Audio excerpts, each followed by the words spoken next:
Red, blue, purple light, friends. Red, blue, purple light, friends. Facts.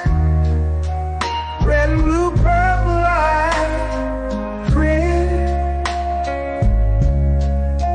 Red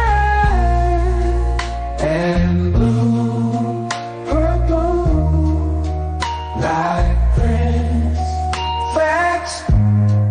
You can get to know the ledger, sacrilegious Sunday to melanin Monday. You can get to know the ledger, my love. Just open your third eye on Thursday. Lord, the food, the art, the clothes, the Vatican's getting exposed fast. We put the show on the road. You better stay on your toes. I was telling land, focused on the ego. Then I opened my heart, let go of the ego. Grand after grand, we stacking up these C notes. Facts, facts, yeah. We gon' put this shit on our backs. Facts, facts. We in your city, pull up where we at. Facts, facts. Peace, love and light. Peace, love to the family. Peace, love and light. To the family. Peace, love and light. To the family. These days and time, black man, is going to be the time that you have been waiting for. You came here for a reason. Whatever pressure, whatever adversity, whatever the fuck you feel, I don't know what you feel, but whatever you may be feeling is going to push you, and it's going to provoke you, and it's either going to make you or break you, similar to how pressure busts pipes or the shit makes diamonds. Peace to the family, peace to you and yours. Peace to the family, peace to you and yours. Welcome, welcome, welcome, welcome to another episode of Third Eye Fridays. You are now rocking with the best. Yes, this is your host for the afternoon, Brother Red Pillar, reporting very early. How are y'all doing? First and foremost, how are we sounding on the audio? How are we sounding on the audio? Let me know, let me know, let me know. All right, let me see. Let me turn my mic up. Let me just make sure. Oh, Lord. Here we go. We fixed it. I knew something was off. All right. Shout out to the family. All right. It's a little, I fixed it. It got better. It got better. Yes, indeed. Indeed. You said the hat is giving Daddy Shark. You feel me?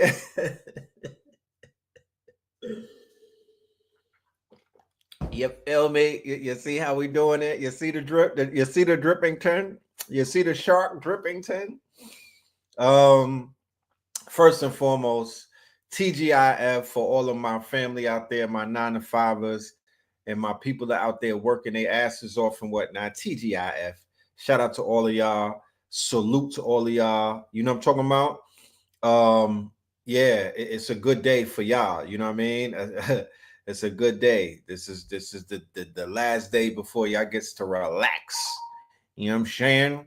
And I love that for y'all. You know what I'm talking about? I love that for y'all because I know how strenuous this shit can be. You know what I'm saying? Waking up early morning, punching that clock, you know, doing the do for them people, you know. But respect to all of y'all, salute to all of y'all. And yeah, man, we in the building. Hopefully this could be some of somewhat of assistance, get you through the day. You know what I'm talking about? Get you through the day, make your day a little bit easier and whatnot as we chop up game and talk about some of the things that are in the headlines. Lord have mercy.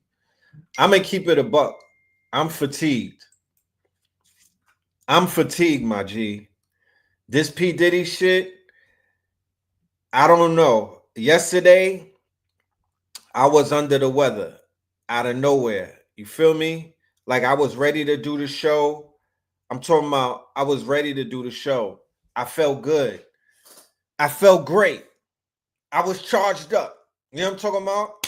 I was with the I was doing daddy duty all week. You know what I mean? I had some salad. I was chilling. Then to get myself ready for the show, what did Red Pill do? Red Pill went ahead and watched some P. Diddy and Cassie day 4 and day 3 updates. And by 9 o'clock, Red Pill was throwing up. I'm not going to say this because of that, but there's a lot going on. That's some heavy shit right there. You feel me? That's some heavy shit. You feel me? That P. Diddy shit, that's some heavy shit. Especially for those of us that got daughters, right? Now, I'm not about to get on here.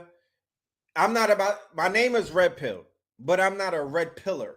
If you can understand, because people be sending me videos and then there be women on there be like, fuck Red Pill. And they be like, damn, why they talking about you? And I'm like, no, that's the Red Pill movement. That ain't Red Pill. That's not me, me hombre. That ain't me. That's the Red Pill movement. I get a bad rap because they done hijacked the name Red Pill and made it some woman hater shit. So I get a lot of shots. You know what I mean? I hate Red Pill and people think they talking about the God. And to be honest with you, I don't think that that's who they talk about. But I'm not going to get on here today and get on some Red Pill shit. I'm going to get on some Red Pillar shit, right? And I'm going to speak from both perspectives to be fair. Now, let me preference. This shit is triggering a lot of people. This case, they knew what they was doing. This is a trigger case. There's been cases like that. There's been cases where they put out there where you'll watch a case and it's only about that person in the case. This is not the case. This case is attached to so many people all at once, and this case is triggering to a lot of people, is bringing up a lot of horror, is bringing up a lot of trauma, is bringing up a lot of buried, quote unquote, pain that people are literally trying to heal from to this day. I'm understanding of that. I'm aware of that, and I'm being mindful of that, right? So when I report on this, I don't want nobody in the audience to be like, oh, Red Pill, you capping. What about the fellas? Red Pill, what about us? And da, da, da, da, da. Oh, Red Pill, I didn't know you felt like that. No, niggas. I'm telling you, I'm giving you a preliminary warning. I have to speak to both sides of the situation. You understand me? Okay. So this shit is sickening.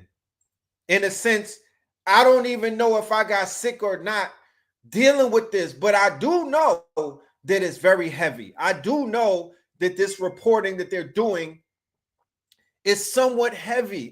There's a weight to it. This is not just something, this a regular degular, oh, he beat his girl up. Oh, he likes getting man jism rubbed on him. That's the new lotion. Pause. It's bigger than that. It's bigger than that. And I'm going to speak to how it's bigger than that, right?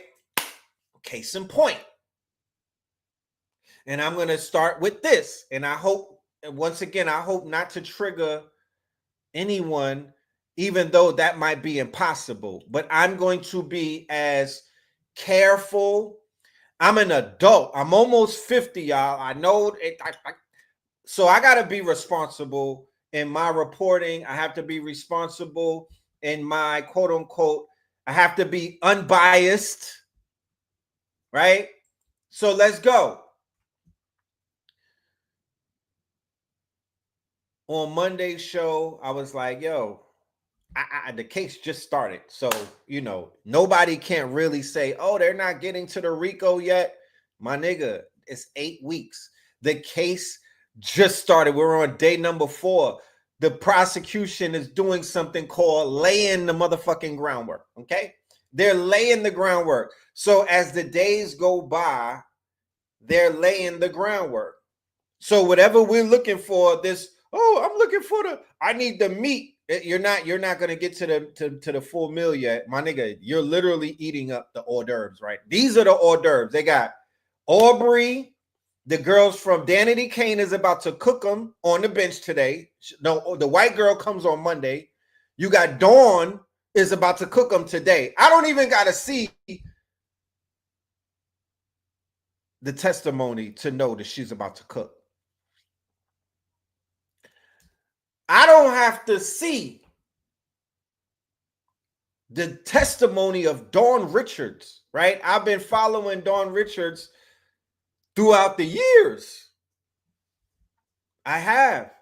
And I know what Dawn and Aubrey is capable of, because I already remember the vitriol that they're not soft-spoken like Cassie. You understand? Cassie is a different type of person, right? And for everybody that's throwing Cassie under the bus, oh, she deserved it. Oh, she's this. Oh, she's that. Oh, she's this.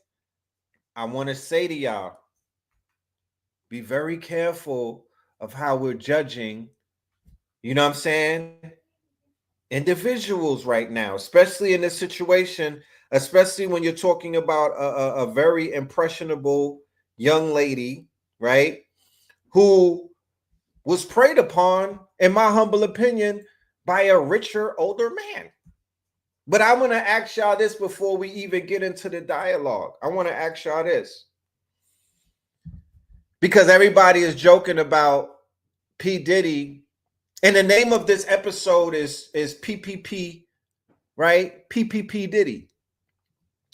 And the PPP stands for proclivities, power, right? Proclivities, power, and possessions.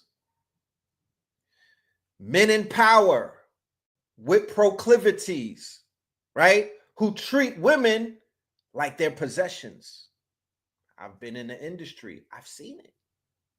You understand? I'm going to have to ask you, my brother, GME Mob. And it's all good for anybody to have their quote unquote perspectives in today's conversation, right? But I want you to be very mindful of language that is being used, right?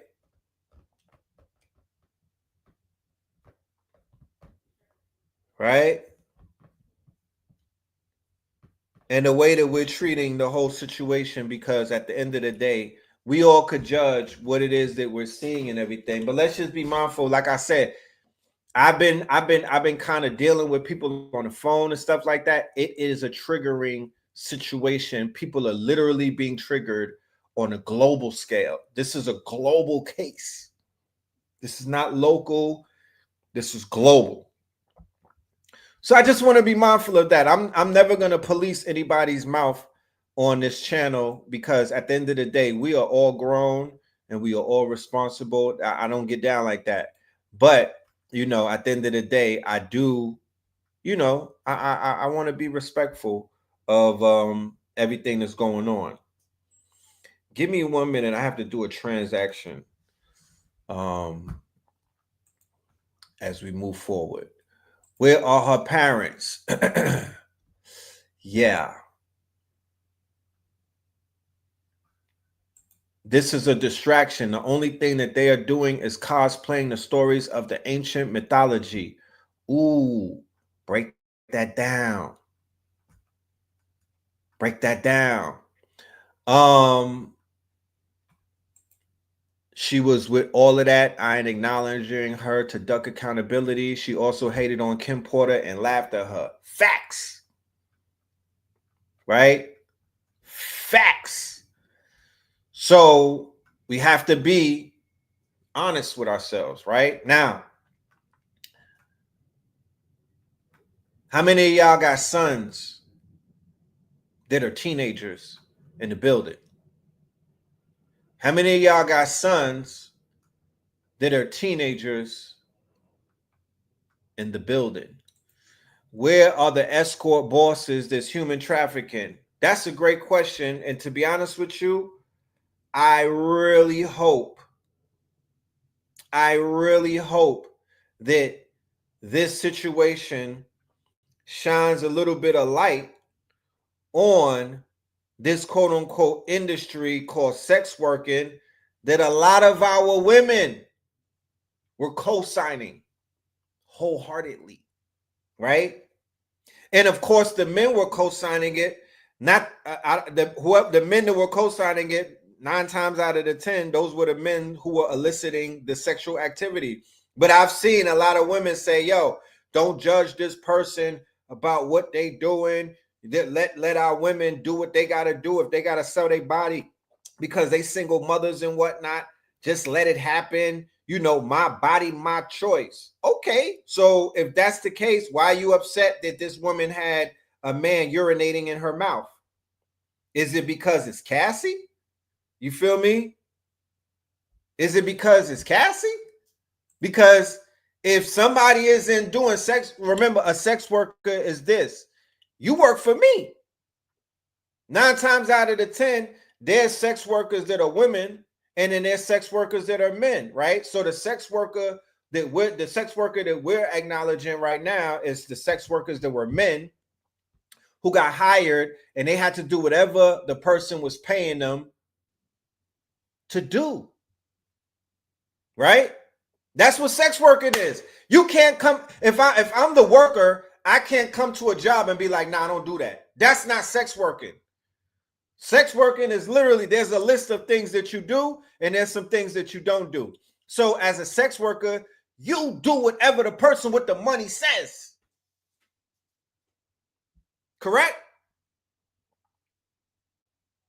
You do whatever the person with the money says. Whether you a woman sex worker or you a man sex worker, all around the border, you are basically going to succumb to whatever that person can afford.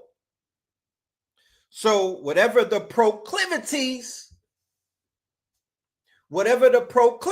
are, right? That's what you got to go with. So if that person is into goat blood, if that person is into sleeping with goats, if that person wants to get spanked, if that person wants to, anything that person asks for, you are obliged to do it as a sex worker, right? So my question is, was Cassie a willing sex worker? Or was she a girlfriend to somebody that was rich and powerful, right? And was willing to do whatever that person said because of what she thought she was going to get in the long run, right? Which, where I'm from, that's called game goofy. That's called being game goofy. And men run that game all fucking day. And now in this new society, women are running the game blatantly, to whereas they're not even game goofy. You know what game? He said, "What's a goofy?" A game goofy is somebody you could tell anything to.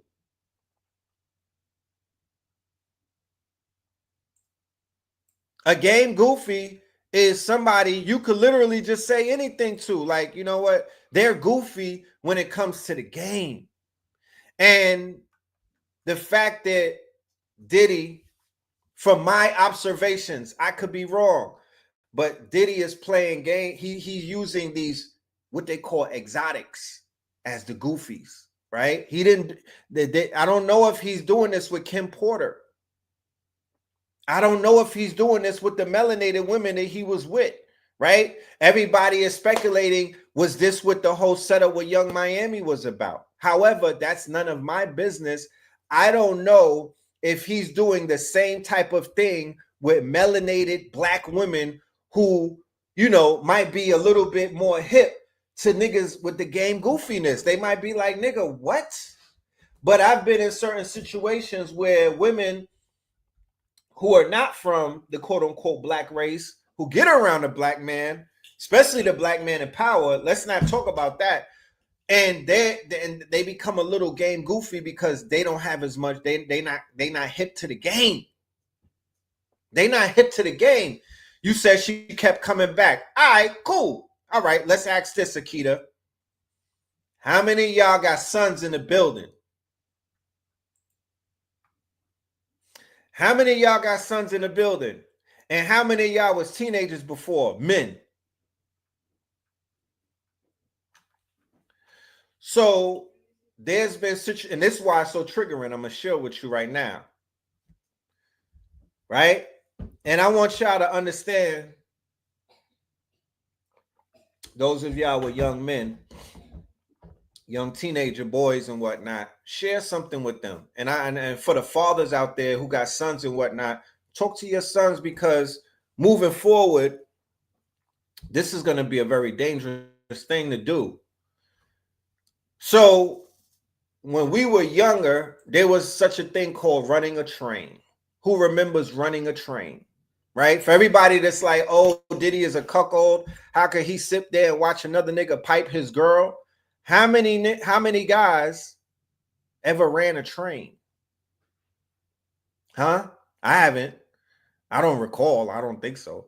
But I've been at hooky parties, and I've been in situations as a teenager, and they was running trains.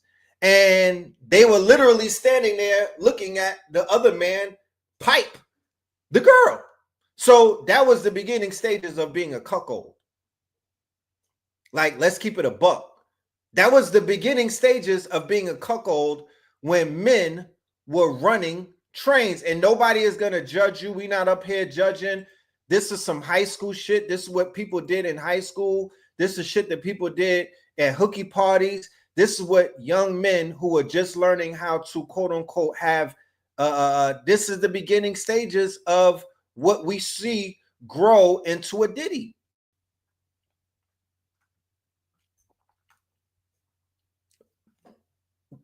Niggas on the football team. Huh? On the basketball team. On the volleyball team. With the homies.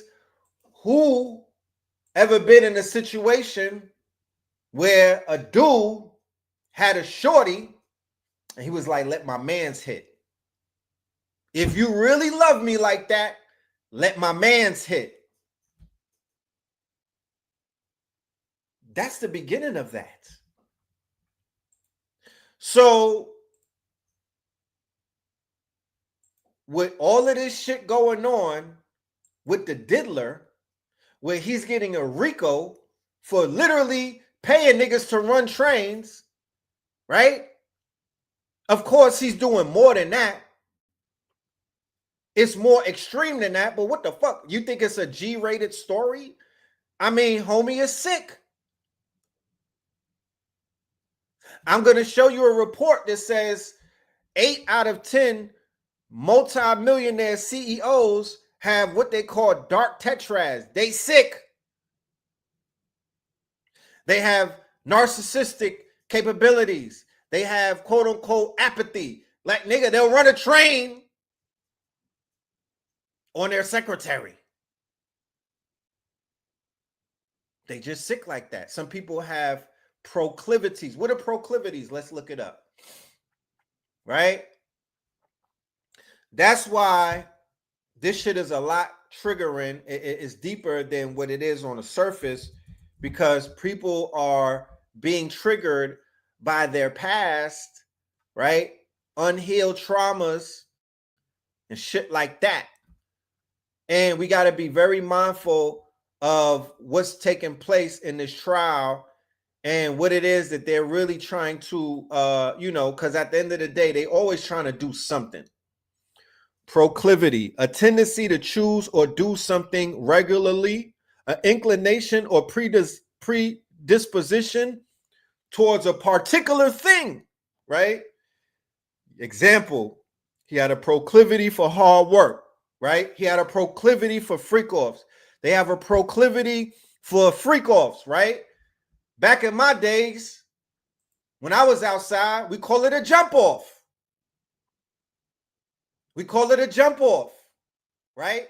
So his proclivities is that he likes to get men semen rubbed on him. His proclivities is that he likes to see another man with a woman who he either despises. Keep that in mind.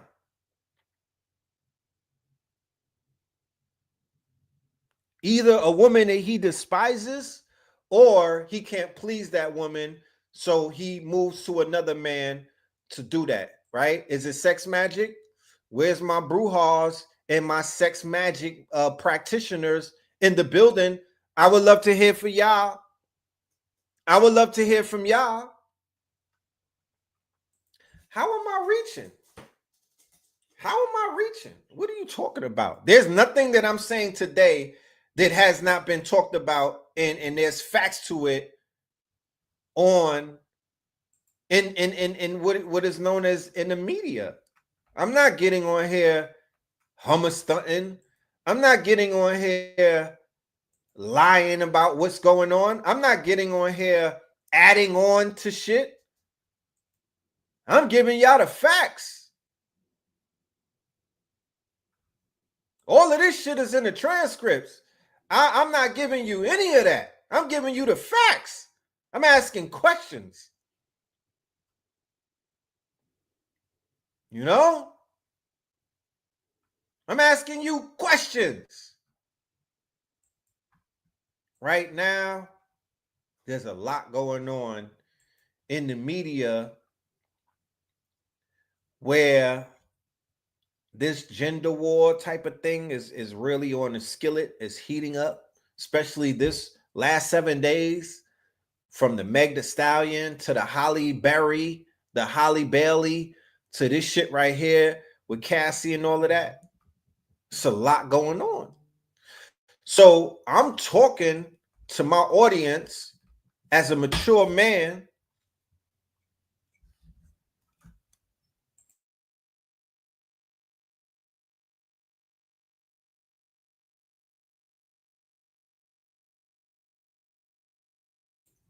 I'm just asking.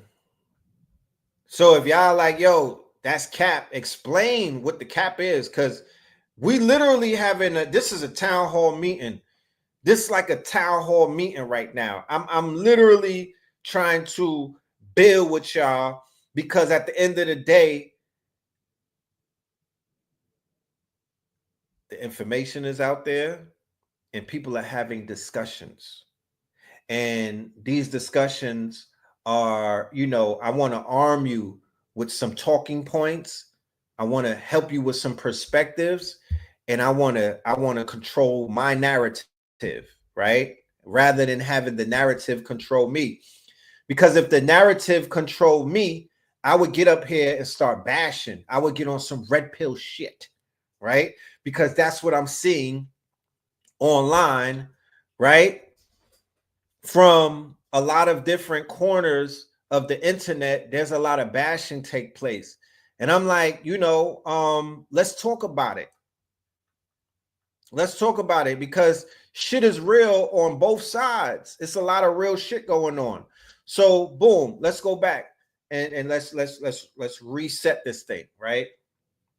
And by the way, I don't want to get ahead of myself, but we going to Stone Mountain the end of June, so niggas can cleanse. I gotta get on top of that mountain and take a spiritual bath. Pause. You know what I'm talking about? There's a lot going on, and we all need to cleanse. Okay? We all need to cleanse. Nigga, spirits need some cleansing. My ears need some cleansing. You feel me? There's just a lot of cleansing that we need. You know? There's a lot of cleansing that's going to be needed. So we're going to make it through this thing and then we finna cleanse. You know what I mean? That's how that shit works. Let me go and pull up this little flyer. I don't even think he got the flyer ready. But yeah, the flyer for Stone Mountain is coming soon. Y'all just get your quote unquote, you know, get your tickets and everything. Get ready. June the 28th, and it's free 99. It's free 99. So why is this conversation so important? Why? Because the thing that's blocking black men from their greatness is their dicks. At the end of the day, and the non-control that they have of it. Phil Valentine called it persecuted penis. I'm sorry. I don't mean to be vulgar. My bad. You know what I'm talking about? My bad. I don't mean to be vulgar. I don't mean to be vulgar. I apologize because I'm sure that there's children listening. So I'm sorry to the youth in the building. I just want to talk about the fact that men, melanated men have been persecuted for their quote unquote phallus and the non-control of it for very long. Look at the cases in the news. I don't have to point it out. We have an issue with our red chakra. We have an issue with our lower self. We have an issue with our discipline. We have an issue with our proclivities. You understand? And I'm going to let a woman get on here and talk about what women dealing with. I'm a fucking man, so I could talk about what men are dealing with. I don't know about the women. I'm not a woman. I could observe. You feel me? I know they be on some shit. You know what I'm talking about? But I'm not a woman. So I'm not going to address women issues about their lower selves and the lack of discipline that they have on it. Let the woman talk about that. But for our men, and I just want to keep it real on a Friday. I want to cut through all of the red tape and the bullshit. We need to control our lower selves because this shit is stopping us from our greatness. Every single man in the last motherfucking 5 to 10 years that have been brought down, they're pulling you down by your phallus.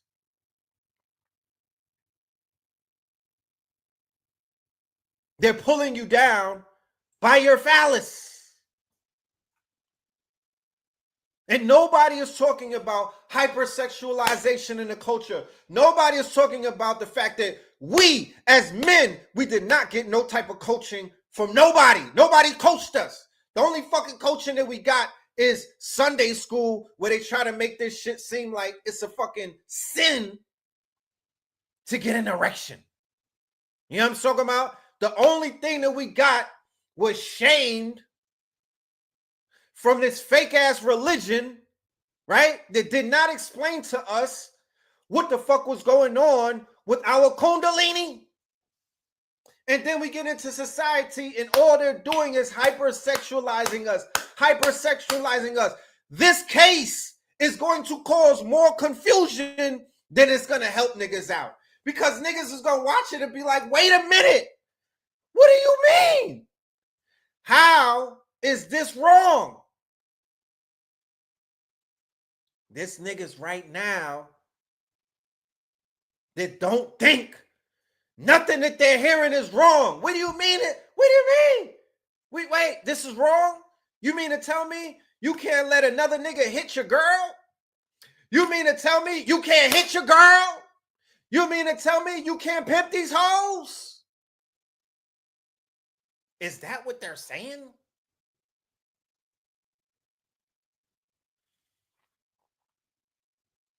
It's confusing because when it comes to the younger children, the youth, the younger generation, nobody is teaching them what they should be doing and what they shouldn't be doing. The younger generation, not my generation, the generation that's like 18, all they grew up with was in stripper culture. That's all they grew up with. Watching strippers get pedestaled. You understand? I remember when Tip Drill came out.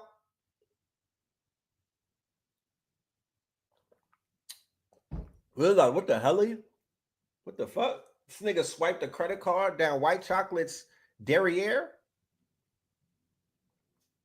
What the hell? BET Uncut. So that was a shock to my generation and generations before me. Fast forward to where we at today with the World Stars, the Vlads. No, not the Vlads, the World Stars, the YouTube, the TikToks, the Snapchats. None of that is an anomaly anymore. Younger generations watched porn stars and strippers get pedestaled. So in their minds, they're like, yo, I'm just going to run my money up so I could throw a few ones, feel me, and buy me some fun. Throw a few ones and buy me some fun. That's in the minds of young men right now.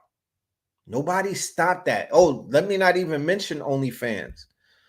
Nobody stopped that. The stripper culture got imported to New York from the South. It's not only in New York. It's not only in the Negro South anymore. It is an export. It got exported with BMF. If y'all wasn't around, I'm here to let you know I was. Stripper culture got exported by Jeezy, but mostly BMF, and it spread all around the 50 states. I went to St. Thomas. I went to St. Thomas in the Virgin Islands, my nigga, and there was strip clubs out there. So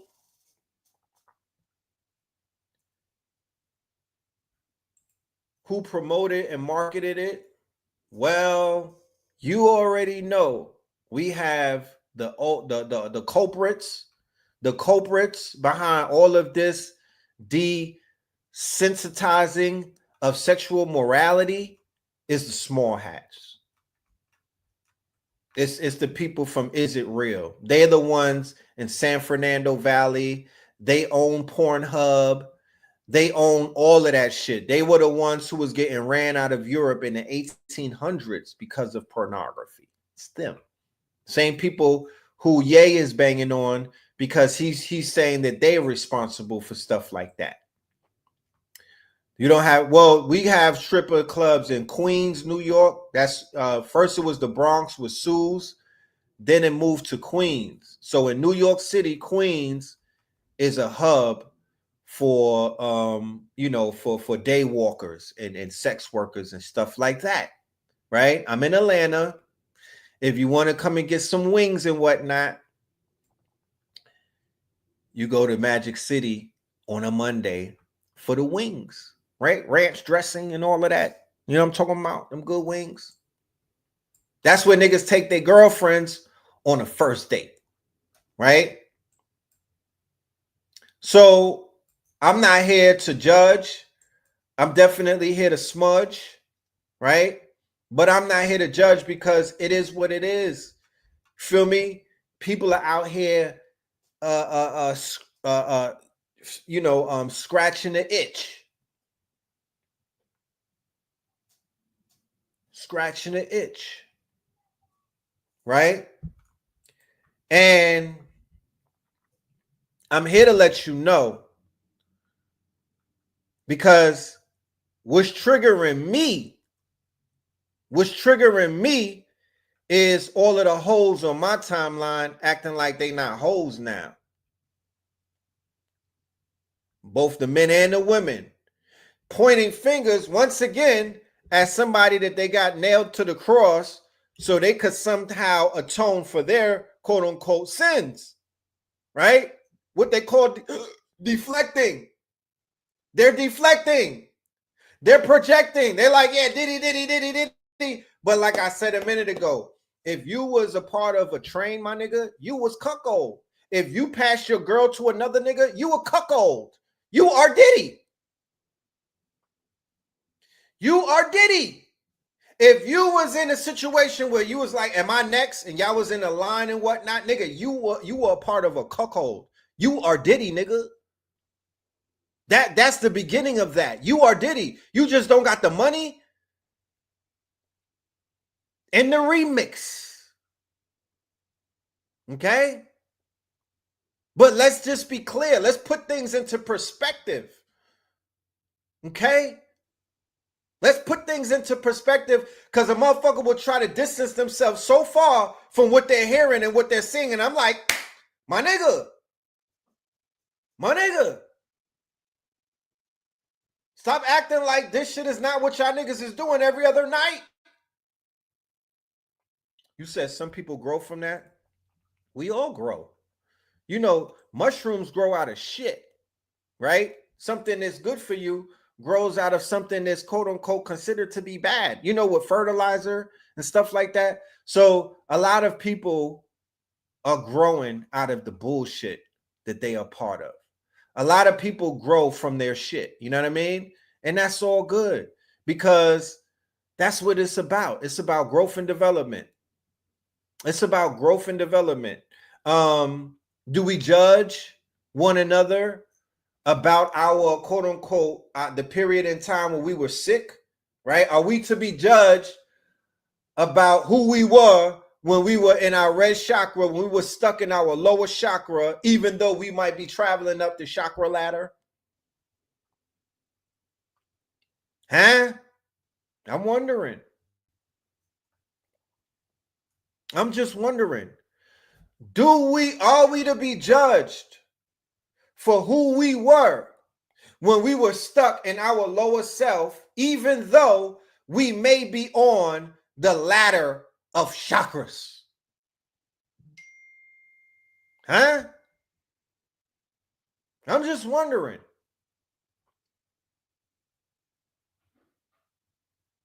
Because what if P. Diddy came to the conscious community before the RICO and was like, yo, I need help. I need deliverance. I need quote unquote, I need some type of healing. Who would have helped them in the community?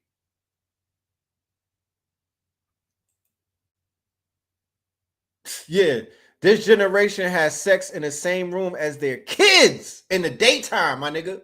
Not when they asleep. When they watching motherfucking Chucky, when they watching Coco Melon, nigga. When they watching Coco Melon. Yes, the conscious community is definitely freaked out. That's why you see the lineup. I'm on my prosecution shit. You see the line, I'm lining it up. I'm lining it up. I remember a time when it wasn't that freaky in this community, when there was quote unquote guardrails, right?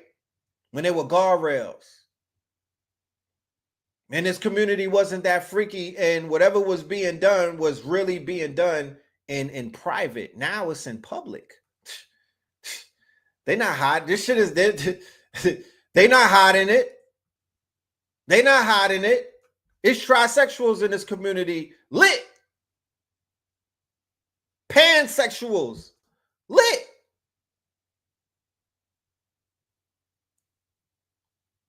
So this conversation is going to require a lot of maturity. It's trisexual. That means that they'll try anything. That means that they'll try anything. Every single conscious leader that's in jail is in jail for phallic crimes. Say their names. So we could really begin. And there's some people that are not in jail that are out here on some predator shit. Say their names, though, the ones who got locked up.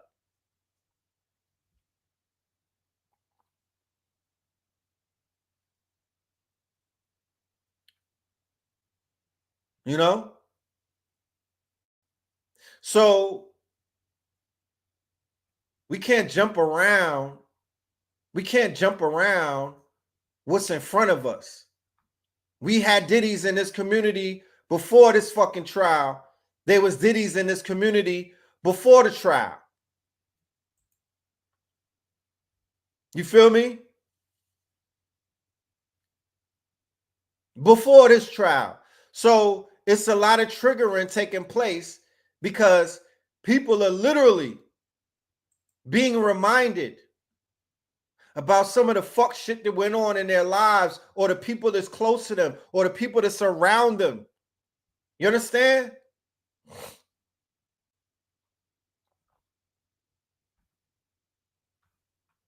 So when people are like, damn, what's wrong with this community? Why isn't this shit going anywhere? What's happening with the community? Why is nobody building nothing? Because a lot of people are destroying shit. And the foundation been destroyed. To be honest with you, Africa Bambaataa was a foundation of the conscious community, bro.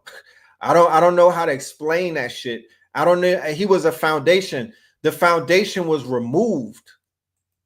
For the New York City conscious community, Africa Bambaataa was a foundation. He wasn't just somebody in the audience. He wasn't somebody showing up to the lectures. He wasn't a nigga he was a foundation. You understand? He did a lot in that community. And I'm not talking about negatively stuff. He did a lot to build up the community. For the Monday classes and the Wednesday classes, there was a part of the National Black Theater that was because of him. You understand? I'm just giving y'all the truth so nobody gets it confused and whatnot. In Atlanta, Malachi Z. York was a foundation to the consciousness in Atlanta. Okay? He was the foundation to a lot of what they call modern day conscious community, because all of us read the books. All of us read the tablets. All of us read the quote unquote, his quote unquote, his scriptures from when he was Ansar Allah all the way to when he came into Atlanta and built that land. We was all his students. He's foundation. You know what I'm saying? He's foundation. You know? So when we talk about cleansing, and when we talk about cleaning, and when we talk about all of these things and healing, you got to ask yourself, did this community ever heal? Did this community ever really cleanse themselves? Did this community ever have that difficult conversation after he was outed and whatnot? You know? Or we just kept moving on and weren't, you know, and saying the ancestors got us. The ancestors, they were going to open up the way. The ancestors. You know, the ancestors are fully aware of everything that's going on, I feel, more than those of us who are not ancestors. You know, the ancestors could look at this shit like they looking at it on a theater, on a big screen. They could rewind shit. They could go to certain thing, chapters and everything. The ancestors, they see it all. You don't see it all. You don't see it all. You got to be an ancestor to see it all. So the ancestors see a lot. That's why they struck down the ones who needed to get struck down, sat them down, right? Fried their brains and whatnot, cooked them, put them on a skillet, right? Because Sister Myra says the number one sin that you could commit, right, as a spiritualist or as a quote unquote leader and whatnot, is to take advantage of your power, right?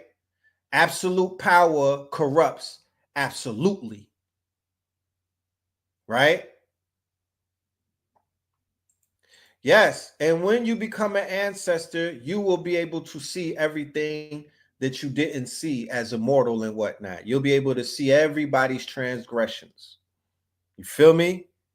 You'll be able to see all transgressions as an ancestor, and you could decide if you're going to walk away from certain things or if you're going to stand there and protect and do what ancestors are expected to do, right? So these are going to be some of the things that we're going to have to heal from as a community and just have a conversation. I feel, even though it's an uncomfortable conversation, I feel that it has to happen. It has.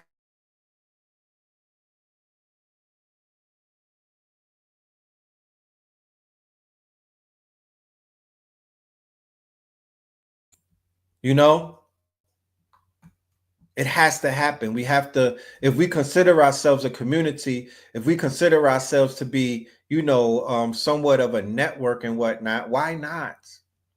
Why not? Because they're going to judge, you know, the same people that's like, I ain't in no community. Well, those are going to be the same people that will judge you when shit hits the fan. So you might as well start healing from right now and get this shit going. Hip hop as a collective, will they ever heal based off of all of the things that have been happening over the years and whatnot? Who is there to help hip hop as a collective? It might be 1 billion people. This card carrying members of hip hop and whatnot. They're quote unquote, I wasn't born in the 90s. I wasn't born in the 2000s and whatnot. But think about the children that were. How do they see a P. Diddy? How is they marketed to P. Diddy? How is P. Diddy sold to them? How is P. Diddy, quote unquote, marketed and promoted to them, right? They grew up into the world of P. Diddy. I grew up when a nigga had buck teeth and Little Teeth. I remember Little Teeth Diddy, who was a party promoter, okay? So I saw the rise of the Sean Combs, right? So that he doesn't have that much of a spell on my crown like he does on somebody who literally was in the crib and y'all was watching this nigga in shiny suits on TV and was like, black excellence, black excellence. You know?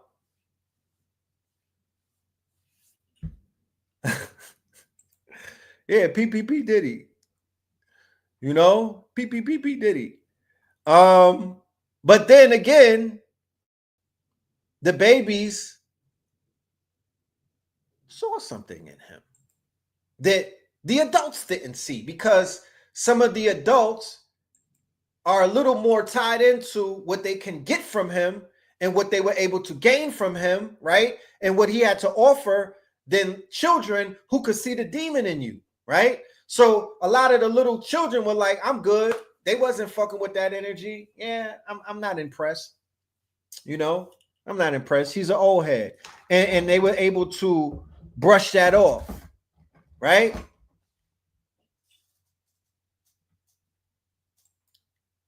Diddy was a Haitian warlock and Cassie was a Blasian witch. Interesting. Interesting. You know,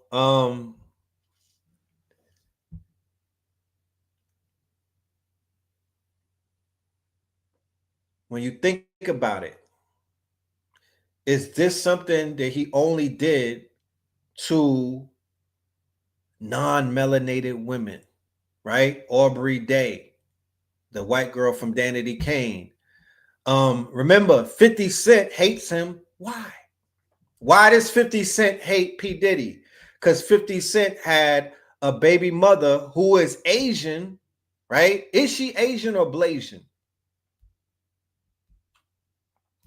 And she was with Diddy. So the same reason that Cassie's husband hates P. Diddy and threatened his life, because during a pillow talk session, right? Remember, he's the trainer. He rescued her. And then they fell into a relationship, right? Allegedly. Allegedly. You know? Yeah, shout out to Mount Vernon. What's going on with... Allegedly, he rescued her. Somebody brought up the point that he took her from Ryan Leslie. Right? That was one red flag. Right? Even though she was young and everything, power begets power, right? So I've been in situations where somebody who got a shorty, they have one status of power, and they'll go to a club or they'll go to a restaurant or they'll go to a studio, and somebody with more power is able to grab that woman from that other man's arm. Have y'all ever noticed? Have y'all ever been in a situation where that happened?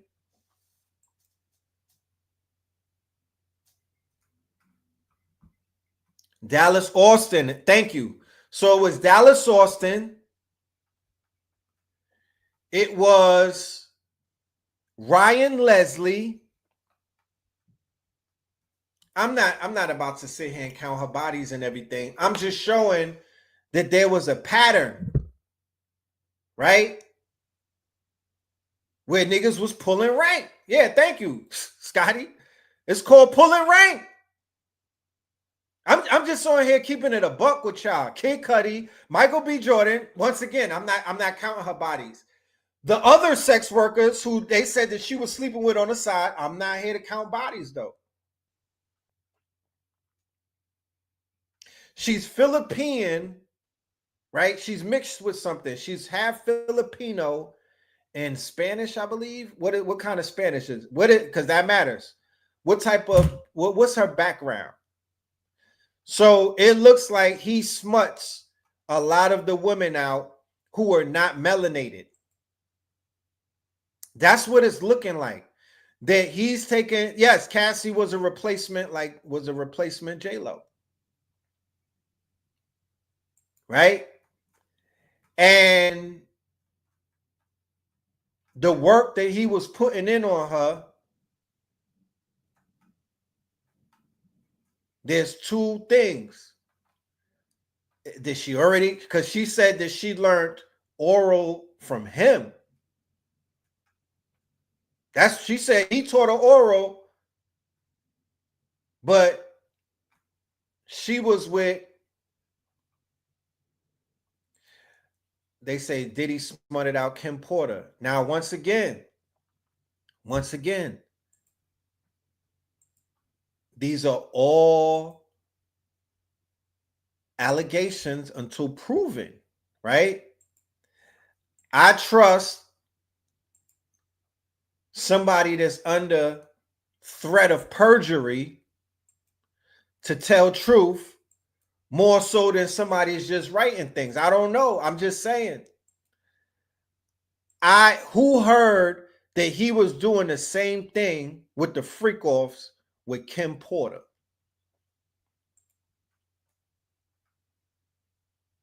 Because that's what them twins is in there trying to figure out. That's what those kids is in that courtroom trying to figure out. Did this nigga do the same thing? Al B. Shore said that? Well, there you have it. All right, there you have it. There you have it. Them twins and that the young one that looked like him, little Diddy, they're in that courtroom waiting to hear that he did the same thing to their mama that he did to Cassie, and all hell is gonna break loose. Okay? Yes. Young Miami is black, and yes, she did admit that she was getting smutted because she said out of her mouth, right? We're putting the pieces together, y'all. We're putting the pieces together. And I want a vibe check from the women in the audience. I don't care, man. Don't say that I'm catering. I'm being responsible. You understand? I'm being responsible.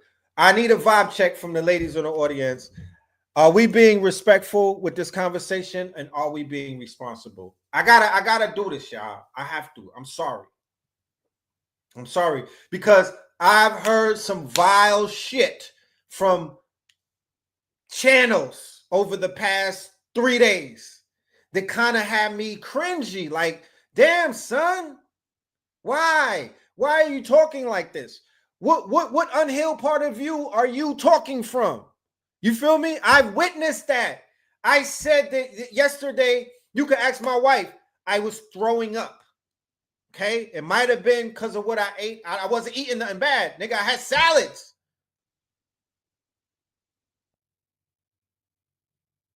I'm sitting here for days watching this shit, listening to this shit. All of this information is heavy on me. I'm like, fam, I gotta take a shower. I'm not here for the tea. I don't care about proclivities. I want to get to the crimes being committed. So I'm sitting here unpacking shit. Feel me? I'm sitting here unpacking the facts rather than to getting to the he say, she say. No worry. They got 8 weeks of this. Everything that needs to come out is going to come out. I promise you. You feel me? Everything that needs to come out will come out. And because we on day 4. And I already could tell this shit is about to get real crazy in a minute. I could tell this is a wormhole. Me as a special prosecutor, I'm trying to get motherfucking Clive Davis in the chair. I'm trying to get the liar Cohens, the Clives, the Edward Brofmans. That's where my special prosecutor office is working on. We trying to cook these niggas. That's where. But if we got to cook the little fish, then so be it. But that is my main target, is to get the real, quote unquote, the whales, not the sharks. I want to cut the head off. I'm Japanese, nigga. I'm whale fishing. You know what I'm saying? I want a whale, nigga. I don't want the sharks. I ain't doing shark sushi, nigga. We not doing baby sharks. You see the hat? I need a whale, nigga. You know what I'm talking about? I want to cook a whale. I want to put a whale on a scale. So yeah, the shit been heavy on me, bro. My fucking left arm is hurting. It's been heavy because it's heavy. Why? Because there's some heavy shit. This.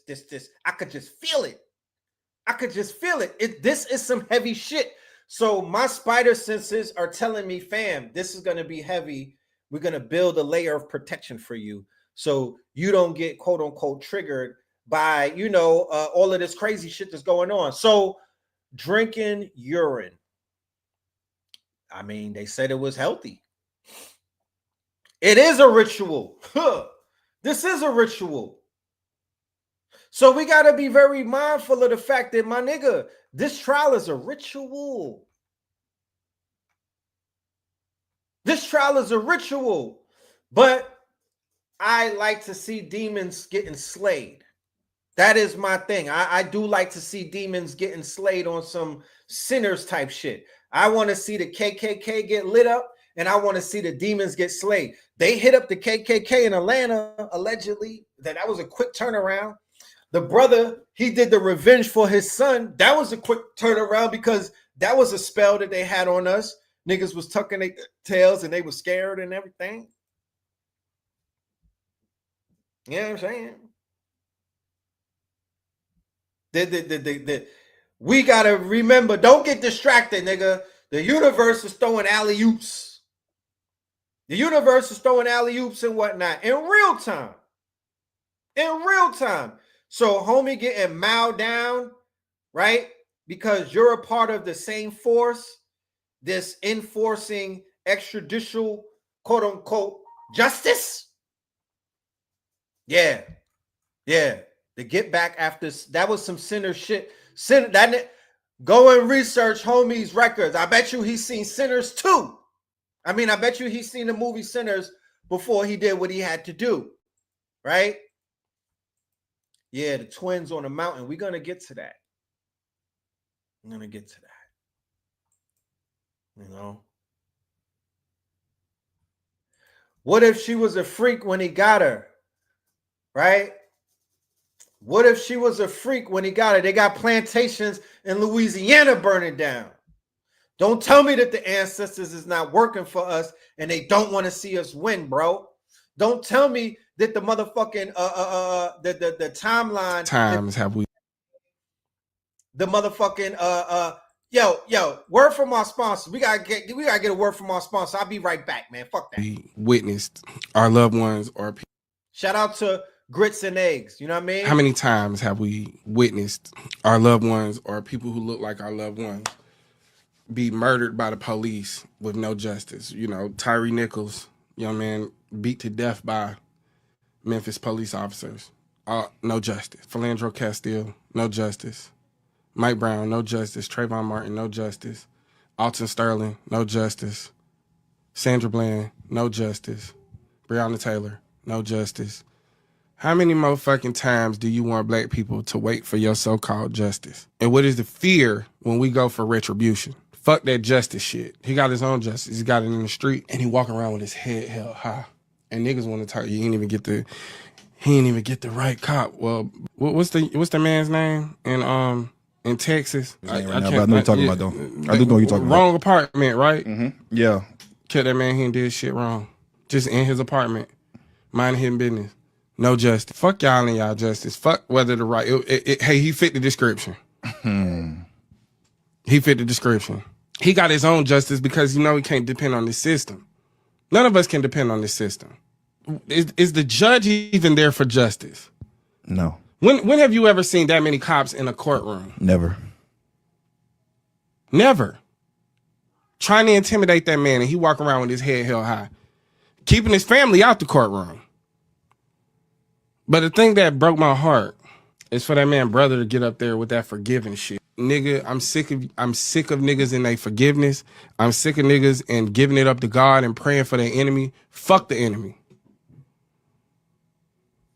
That the prayer was answered when he ran that motherfucker over. That's the answered prayer. I don't give a fuck about all this hoopla, this bullshit. Oh, an eye for an eye, lead the world blind. This bitch been blind then. And how many eyes they gonna take from us? How many times we didn't take an eye back and forgive? I'm sick of niggas in thoughts and prayers being with the people that take your fucking nephew's life away for no reason. We have mugshots of every mass shooter that's white. We got mugshots of them. Dylan Roof has a mugshot.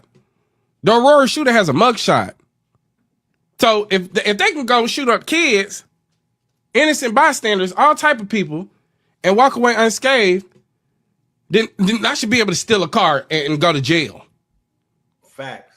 But every time it comes to black people, the police want to play judge, jury, and executioner. Facts. Just watch the video, two white boys, little white boys, holding a real gun pointed at the police. They ain't gunning them shit. They ain't gunning them babies down. Tamir Rice in the park with a toy gun, and within 5 seconds, they shot him down. Shout out to my bro. Sometimes you just got to say it like it needs to be said, bro. I mean, I don't know any other way around. You just got to speak what the fuck needs to be spoken unapologetically. I second every single emotion that man. Yeah. Everything he said. Everything he said.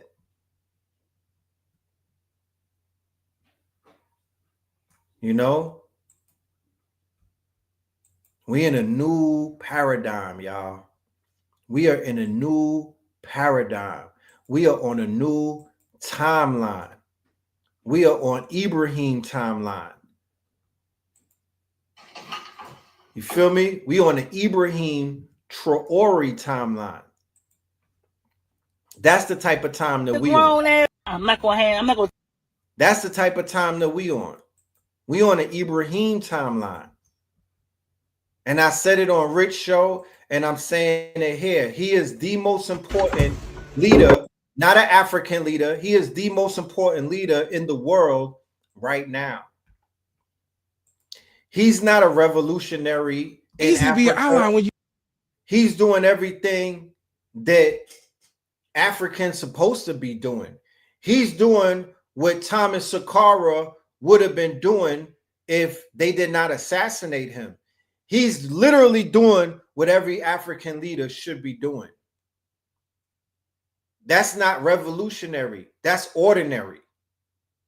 He's an ordinary leader, right? And the fact that he's speaking up to these Europeans and whatnot, they're calling that revolutionary because they so scary and whatnot. But he's not literally doing anything revolutionary. When you look at it, he's doing what's supposed to be done. He's doing what all of these leaders who they took out was attempting to do when they were in power and whatnot. He is a continuum.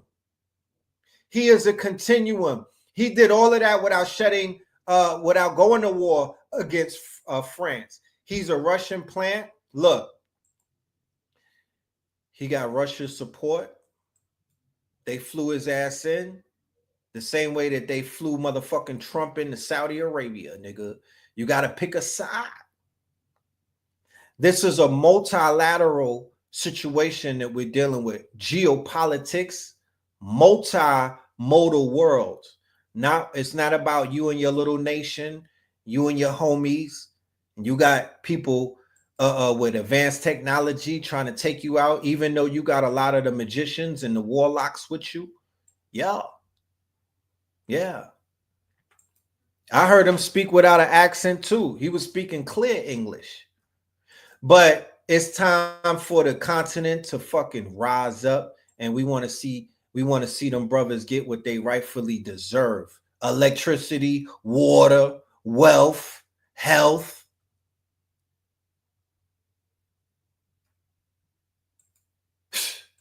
You know what I'm saying?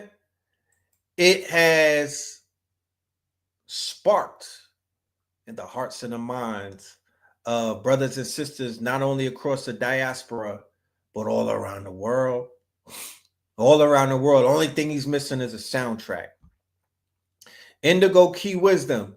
I've seen your commentary about what was going on with you in quote unquote Mount Vernon. Send me an email so we could have a conversation, and if I could do anything to help you out, I will definitely do it. You know what I mean? If we got to raise some awareness, whatever we may have to do, let's go. Right? Hopefully at the end of this Diddy trial, whatever control and whatever power that they may have had in Mount Vernon gets neutralized. Right? Because make no mistake about it, and make no mistake that when you talk about Boule and when you talk about gatekeepers who are sent here from the most vile Europeans to watch over us, there's nobody higher than P. Diddy.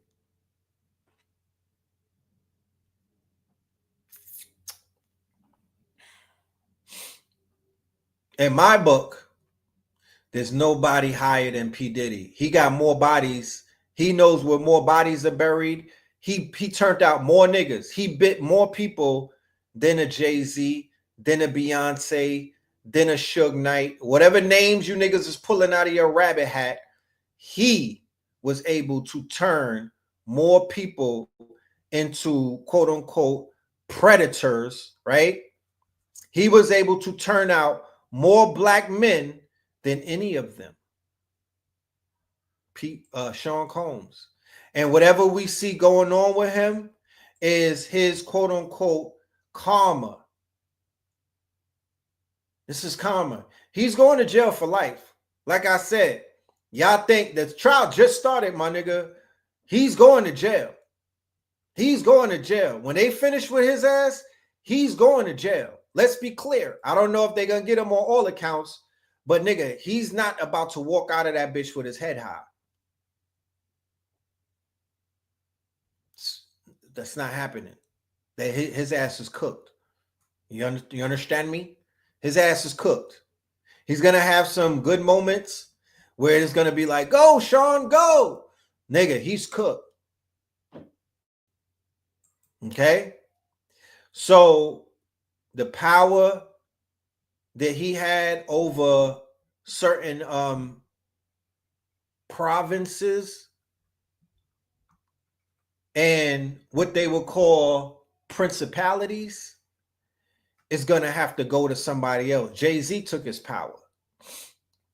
You know, Jay-Z took his power. Jay-Z is the new Clarence Avant, or what they call the Black Godfather of the industry, until they take him down.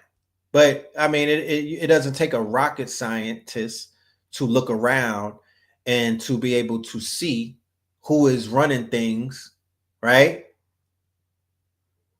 in this industry right now.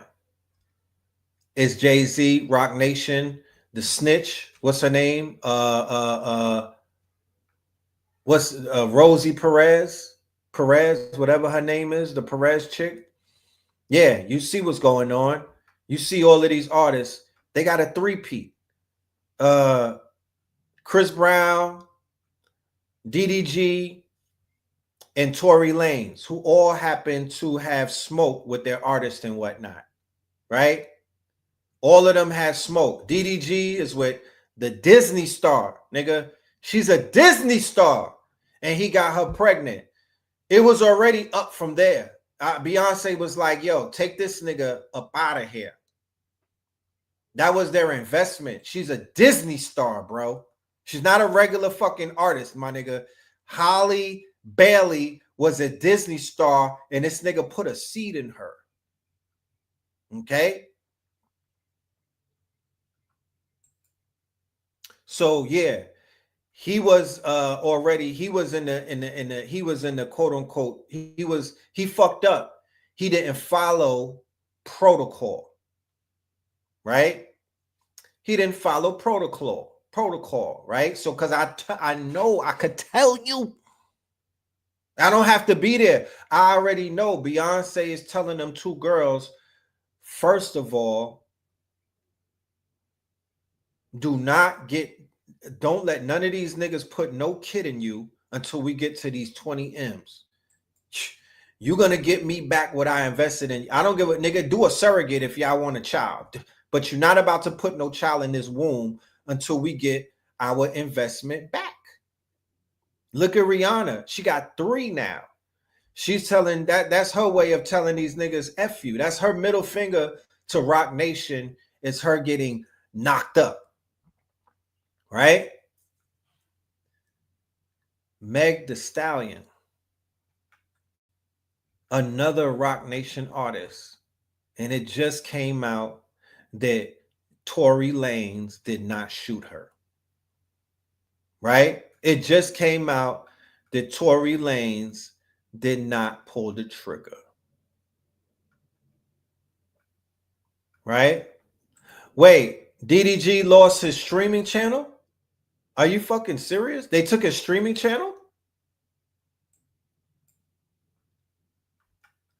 I didn't hear that. I didn't hear that. Let me know if they took DDG's streaming channel. Yes. They try to cook ASAP. All of the artists that are signed to Jay-Z, their men are in some type of legal issue. Or the men that are piping them, they get into legal issues. That's crazy. Like, that's crazy. 14 cuts? My nigga, I got a cut on my arm. I needed 160 stitches. I got cut in 1993, right? Defending my little mans in them. Was getting jumped. I got 160 stitches in this arm, right? To the point where my tendons got cut. I couldn't even make a fist and while I was healing. When the rain falls, nigga, my arm starts tingling. Like my whatever tendons that got cut, whatever the nerves are in my arm, it starts to bother me.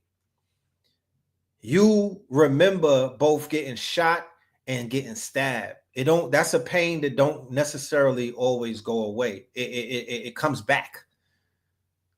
Getting stabbed 14 times is psychologically, neurologically traumatizing.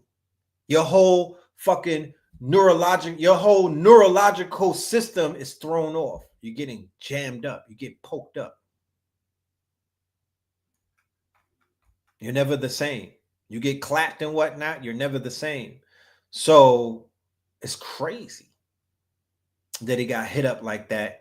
And if he has to stay in jail for something that he's helping another woman, not because he don't want Kelsey to go to jail, so he's being the man and he's taking the charge, fuck out of here. One of the craziest things I've heard, right? The C-section, right? My stitches itch, right? That shit starts itching. You know what I mean? Like my stitches start itching and whatnot. And this was in 93 before some people was even born on this bitch. You know? So the lawsuit that he has, he don't even have to rap anymore. Let's say that he gets a new trial, his lungs collapse. Right? Come on, bro. This shit crazy. This shit crazy. What happened to Kodak? His lungs collapsed. And Chris Brown got locked up over. He's gonna miss his tour. So it's a lot of stuff going on, bro. It is a lot of stuff. It's a lot of stuff. But hopefully things will become unraveled in this day and age and whatnot. Oh yeah, Kodak had got shot, right? Yeah. Things will unravel because we're in the time of expose, or the age of exposing and whatnot. You feel me? You really can't hide too much in this age. Everything is coming out. What's going on with Jaguar Wright? Shout out to Tisa Tells. I was a critic of hers, but I kind of fell into her trap over the past few days, watching her YouTube. She kind of be all over the place. No disrespect, you know what I mean? It might be because of her sign. I know a Gemini, this talks like that, where they can't get right to it. But she's growing on me. She's growing on me. You heard that Tory wasn't doing well. Yeah.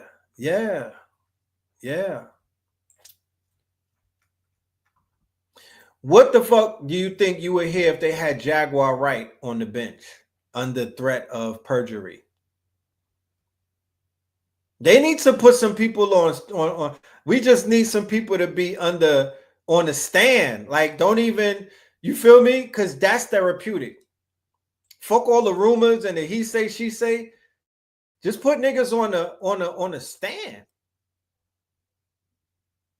On a stand. Like, and ask questions. Because a lot of us got questions. You feel me? A lot of us got questions. Put a lot of people on the stands, man. Let's just ask some questions so we can get our spirits right. There's rumors that, God damn, Cassie named her daughter after Diddy. Oh my goodness. There's rumors that Lauren London is going to enter the chat. You know? There's rumors that Lauren London, her name was brought up briefly. But I remember a story going way back, and it was bringing Lauren London all in the mix. You understand? I'm not saying that I know that her name was brought up. I know that her name was brought up. And I know that Diddy and Nip had a relationship, a short relationship. He was on a song, remember? I think it was called Young Niggas or Rap Niggas.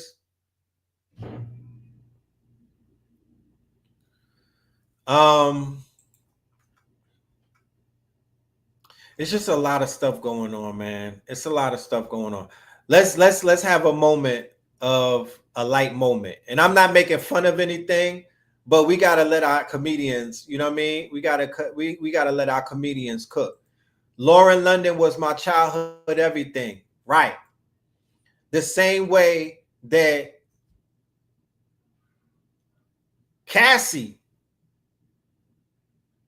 and Danity Kane, right? That's what I'm saying. This trial is demystifying and is deconstructing, quote unquote, a lot of that celebrity shit, right?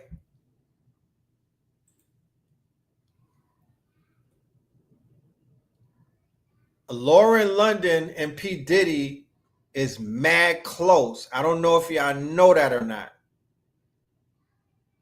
Mad close. And let's just keep it to that. Okay? She introduced Nip to Diddy. Lauren London and P. Diddy, my nigga, Mr. Freakoff, Mr. Drug Addict, Mr. Horn Dog, Mr. quote unquote, Mr. Proclivities, was mad close to Lauren London, who prior to Nip,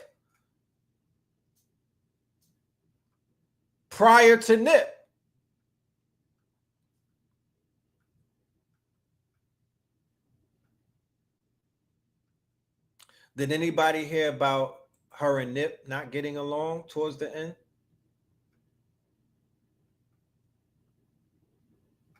Because Lauren London has a child with Lil Wayne, right? With Dwayne Carter. You know?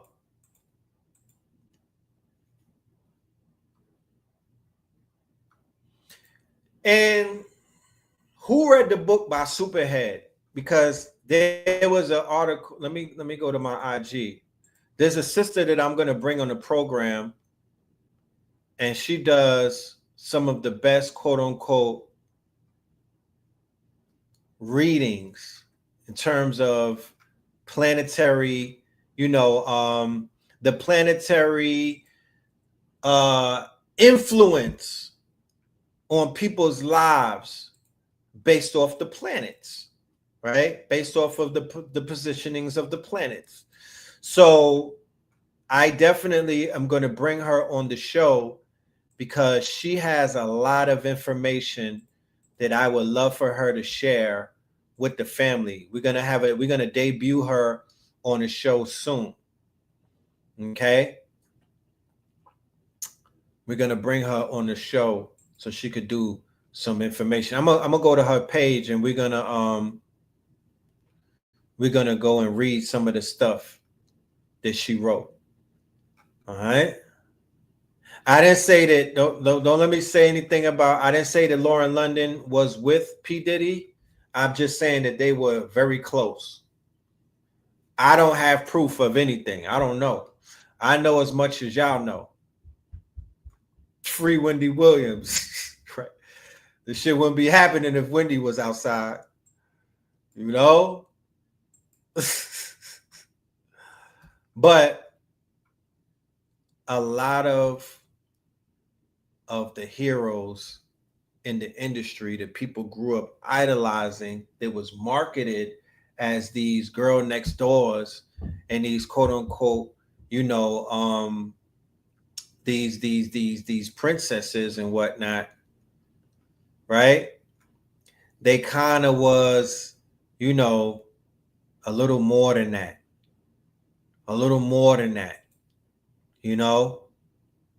And it is what it is. Like it's the industry. The industry is high school. The industry is like 13th grade. Everybody's sleeping with one another. Orgies are happening. Niggas are passing women around like crazy. You feel me? And it's almost like you got to sleep your way to being with a, to privilege in a sense. It is a very sick environment, and we've been saying that since 2000 and Lord knows how long. But now we get to literally see it under oath They said the baddies was the baddies was getting. Come on, of course they was getting passed around. You know that. You know that. Like let's just be clear. It's high school. That's what the industry is, especially the industry of the 90s. Like, let's come on, bro. Who was in the industry? Who was in the industry in the 90s? We talking 93 and up, 99, 2000, early 2000s. Go and look at old videos when everybody looked like they was eating pork chops and nobody was, and they was all on knuckle dragger time, and everybody just looked like they was asleep. During that time, do you know what the proclivities were?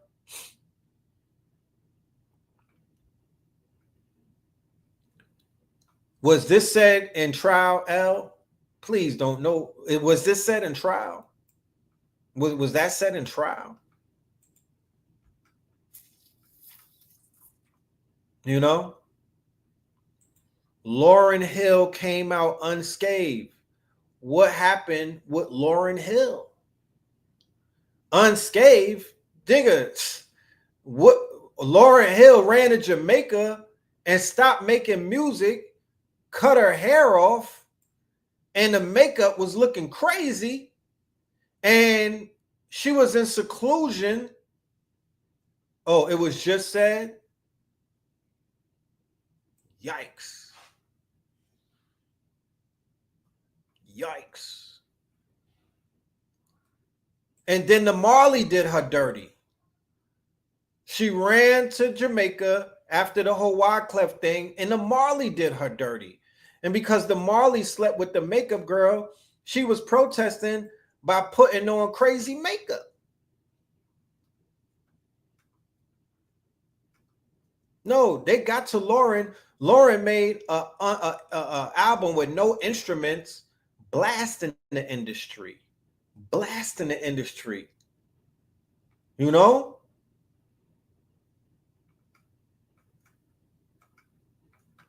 It was crazy.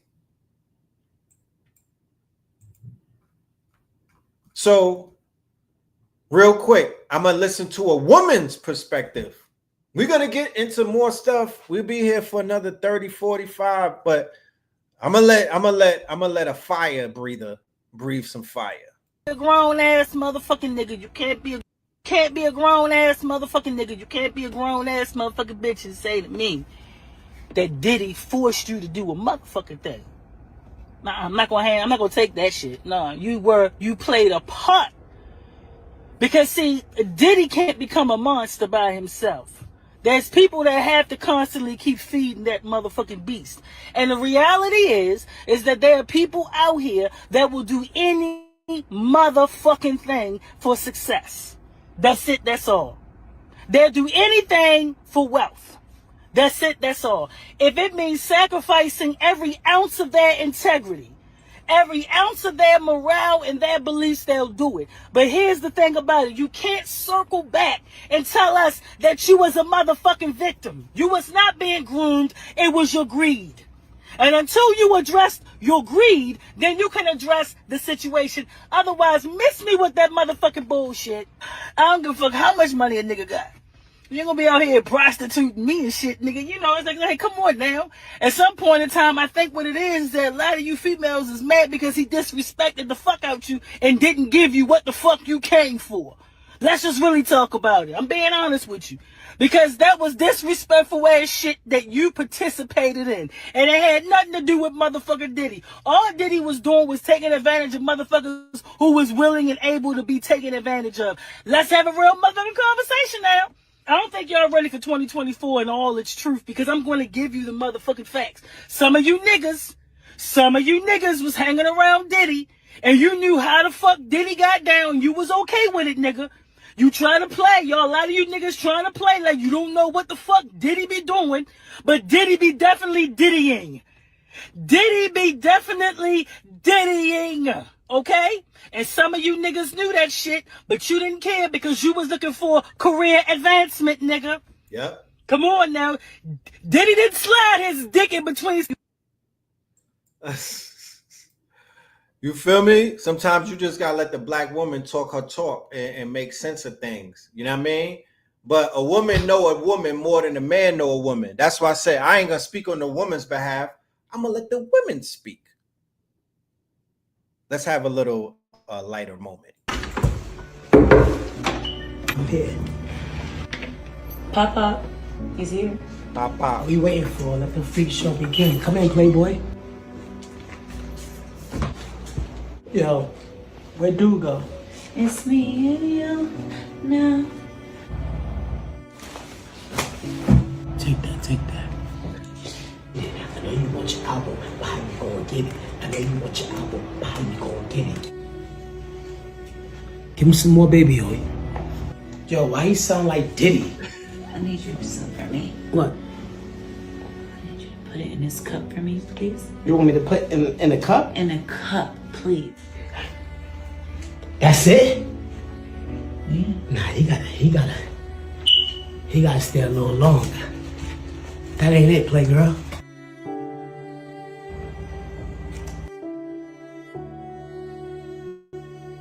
Take that, Playgirl. What's up? How was it?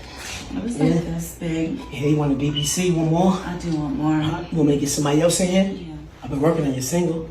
Mm, You wanna hear it? Yeah. You wanna hear it? Mm-hmm. You wanna hear it? Mm-hmm. Not yet. Oh. Not yet.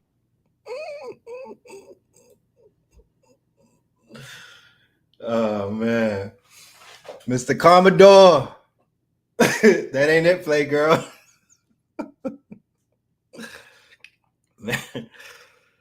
Oh man, one thing that the Instagram comedians are gonna do, they're gonna turn this shit into a motherfucking laughing moment. Yo, why that nigga like Diddy?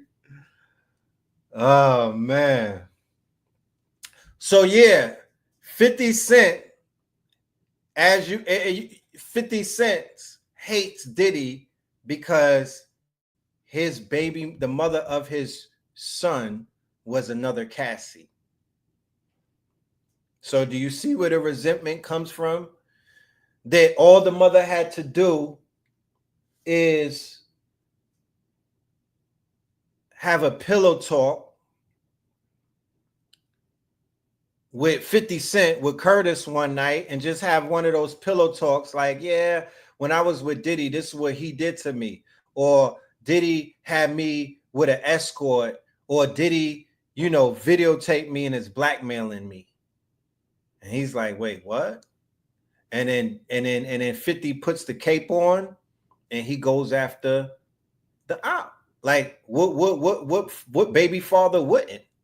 You feel me? Like that's not even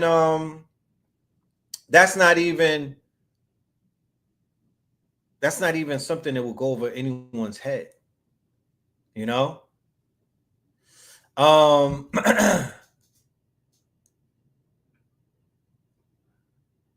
You need Carl Winslow to call. Wow, that's crazy.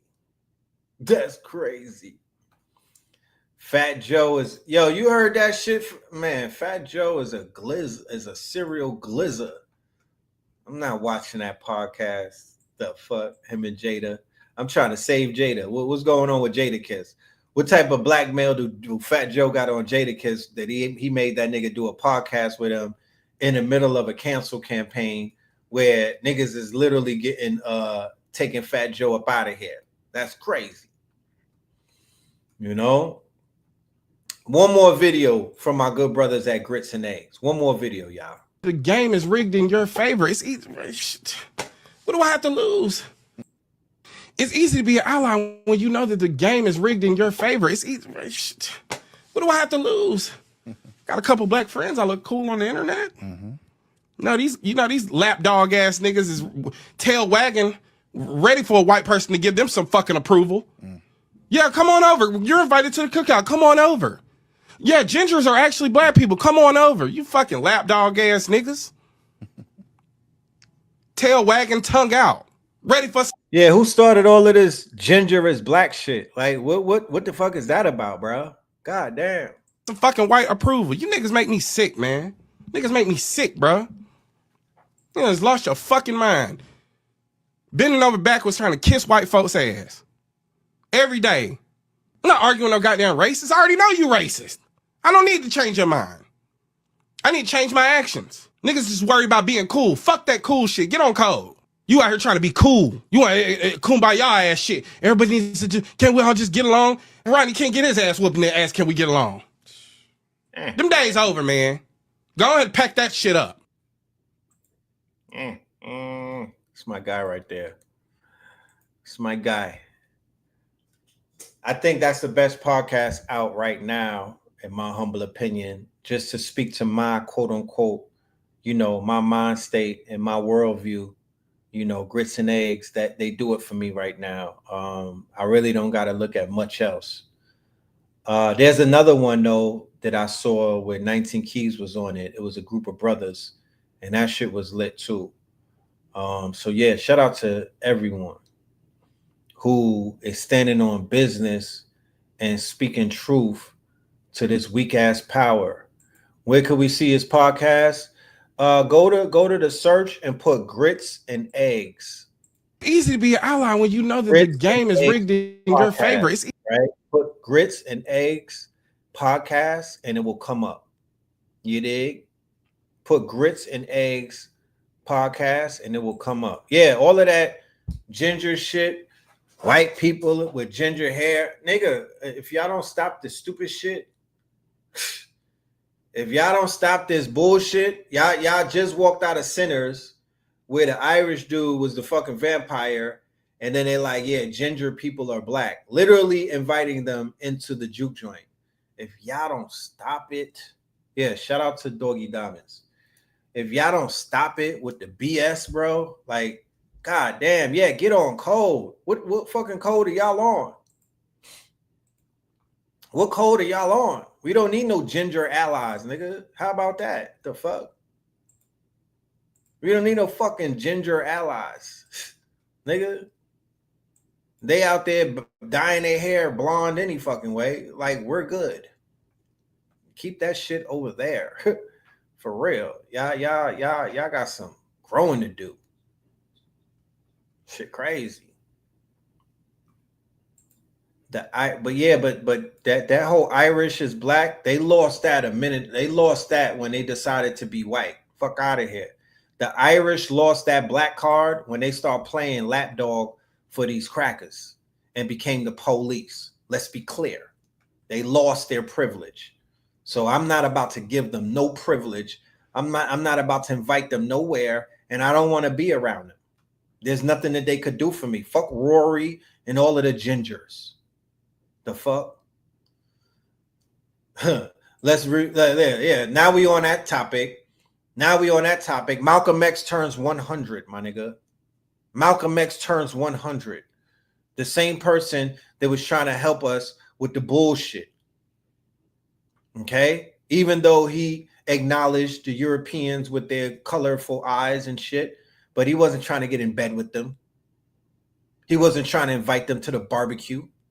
Okay? He was telling them, get your shit together, and then we could talk. Yeah, the Irish and the Italians. The fuck? Them niggas will never claim anything. You the one that's teaching them about the fact that they used to be niggas. They didn't claim that. They not claiming that. They not claiming that. They not holding that to their chest. Yeah, the Irish in Boston. You niggas have some nerve. You got some nerve. I'm forward them. Niggas is mad racist. So yeah, West End. This strong end. In the West End, we have the Malcolm X Fest. All right? The Malcolm X Fest is literally going to be lit. You feel me? The Malcolm X Fest is going to be legendary. Please make sure y'all in the building for that. I'm going to be debuting some new drip. We got new drip in the building. You already know. I will be debuting some new drip, some new merch. So make sure y'all pull up. I'll be out there. And then tonight, At 8 o'clock, we got the 100 income streams. All right. Stream Chasers present 100 income streams. This is the AI class, AI Accelerated 4.4. This one right here that I was doing, this is the new class right here. We are week 2, 100 income streams. That's tonight. All right. My mods will drop the link. The mods will drop the link. You feel me? So you guys could be a part of this if you choose to. If you want to be a part of it, pull up. You know what I mean? We will be in class, me and Spin City, cooking. And then the end of the month, when this case is kind of wrapping up, we're going to have a lecture with the good brother, Dr. Wesley Muhammad, and we are really going to dig deep and dive into a lot of the things that have been covered over the past few weeks. We're going to do a deep dive, but the brother, he's going to come with his quote unquote research and his information about the quote unquote, he's going to come with his research about hip hop, and he's going to prove beyond any reasonable doubt that hip hop was infiltrated, right?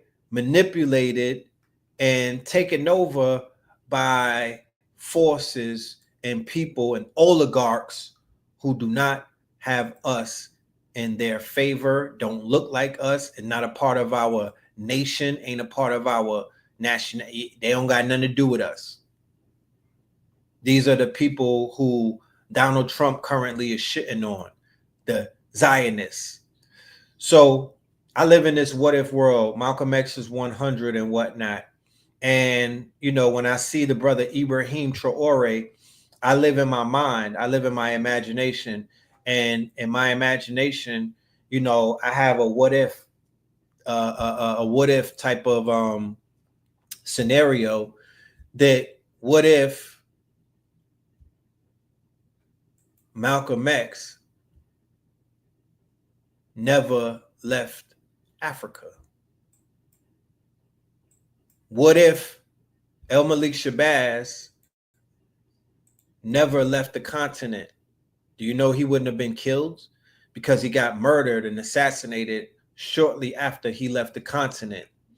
And the energy that Ibrahim is displaying is the same type of energy that the Thomas Sakharas, these leaders of the 80s and the 70s and the 60s and on the continent, they were all inspired by El Malik Shabazz and the Nation of Islam.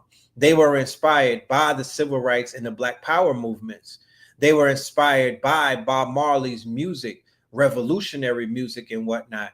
They were inspired by some of the soul music coming out of Motown in the Americas and whatnot. So when I see Ibrahim, I see Malcolm. You understand? This is one of his dreams, was to see Africa rise up and whatnot. So when I see brother Ibrahim, I see the dreams of El Malik Shabazz in his 100th year coming to full manifestation. That's what I see. I don't see things the way that everybody sees things. I see Malcolm and Ibrahim.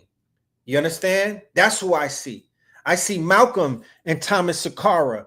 I see Malcolm and Lumumba. I see Malcolm and these great men and whatnot. The mentality. You could kill the man, but you can't kill the spirit, and you can't kill the energy, and sometimes you cannot kill the plan. So that's what I'm seeing. I'm seeing that this is a continuum.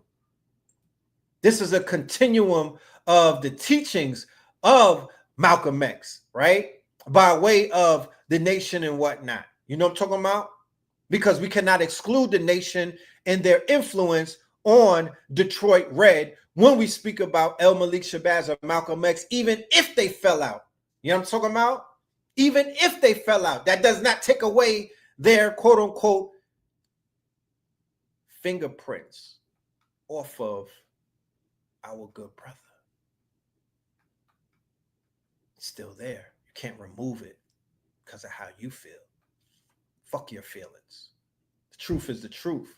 You feel me? And it is what it is. Okay? And that's just what it is. That they raised that man up out of purgatory, right? And put him on mission. And he fulfilled said mission. And he carried that shit the way that a boss supposed to carry it. Now, what happened in the interim? That's neither here nor there, because you can't take away what they did for the man. That's something that you could never take away. Feel me? You could never remove that. Okay? People like to claim him, but they don't want to give the props to what made him. And that was the teachings of the nation. You know what I'm talking about? That was the teaching of the nations. So shout out to our good brother. And we're going to celebrate him at the park for the whole strong end. We're going to celebrate him the whole strong end, Saturday and Sunday and whatnot. And yeah, I hope y'all make it out there for that. Tap in with us. We're going to continue to cover this situation with Sean Combs. Like I said, it's a lot that's going to come out. I could tell. Will Clive Davis meet his fate? Not in this trial. Will Edward Brofman and them get called to the stand? Nah, it won't happen. It's lower hanging fruit. It's lower hanging fruit. They're going to deal with the lower hanging fruit. Those people or those vampires or those quote unquote, what's a good way to describe them? Those predators, their day is coming. Their day is coming. You know what I mean? Their day is coming. Every dog has his day. Right now, we dealing with the motherfucking pit bull. You know what I mean? But those are cane corsos, and their day is coming. Continue to stand in the light. Continue to push the truth, no matter who feelings it hurts. You know what I'm talking about? Continue to stand on business. Continue to stand for what's righteous. Continue to heal, and continue to allow others to heal. Continue to shine light in situations that continue to be dark. And then shit like that will begin to unravel. Everything that we're seeing taking place, even in society right now, it's a part of the procession of the equinox. All of this has to do with the you know, it's written in the stars. It's written in the stars. Okay, don't give him the label of predator. Okay, well, I would just call them vampires because of the current,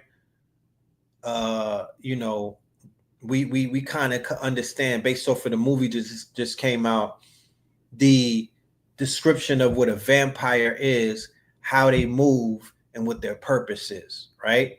So in the movie Sinners, the vampires, who their main vampire was played by an Irishman, they were this iteration of vampire, right? Because Ryan Coogler took the trope and he advanced it or whatnot. And this, the vampires, according to Ryan Coogler, they were after Black culture. They were after the music. They were after the rhythm. They were after the vibrations. They were after the looch. They were after the melanin. They were after that's what they were after. And that's what they were attacking. And that's what they were absorbing into their quote unquote egregor, right? Or their group thinking, whatnot. That's what they were doing. Okay? That's what they were on code doing. So when we look around and we look at the vampires in this world right now and whatnot, what's the difference? This is what they're doing. This is how they came and they pillaged the culture, and they stepping on the culture. They stepping on the neck of the culture. They stepping on the womb of the culture. I mean, they stepping all over the culture like a welcome mat. They're not giving anything back. They're eating the motherfucking meat off of the bones. They are like vultures consuming a carcass till it's clean. You see how hyenas clean the motherfucking carcass? That's how these vultures are up in this bitch trying to clean this shit Unfortunately, 98% of the entertainers that we look up to are useless because they're contracted in perpetuity and they're owned and whatnot, so they can't even help no more. They're vampires. They came out the juke joints and got bit. You feel me? Unfortunately, right? So don't ever look for none of these stars to be the quote unquote the saviors. You can't look at these stars to be the saving grace for us. We can't look at these stars to be the quote unquote, what do they call it? The measurement of morality. That's our problem. We gotta want ourselves. We gotta want ourselves and whatnot. We gotta check ourselves because we gave them too much power. We gave Sean Combs too much power. You feel me? We gave Cassie too much power. Even if she's a victim, she still got too much power. These people that they threw out to us, too much power. You know, Jamie Foxx tried to expose knowing he's part vampire too. Right. So even the ones that are vampires are trying to expose vampires. That's when you know it's gotten too bad. That's when you know it's gotten out of control, when people who are considered to be somewhat of a vampire are risking their lives to expose vampires or vampirism. Like Ye was a vampire. He admitted to being a vampire who ruined another black man's life. That's what he admitted.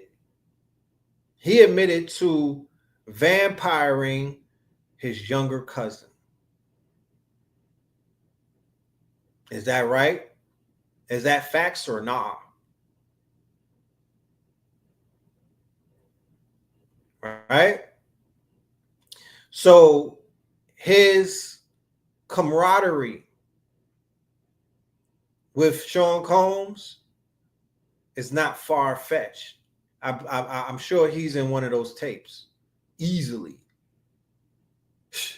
I'm sure he's in one of those tapes easily. I'm sure he was like, wait, you want me to pipe your girl? Oh, what time and where? Remember, as Cassie said in her quote unquote testimony, they was going to Craigslist for sex workers.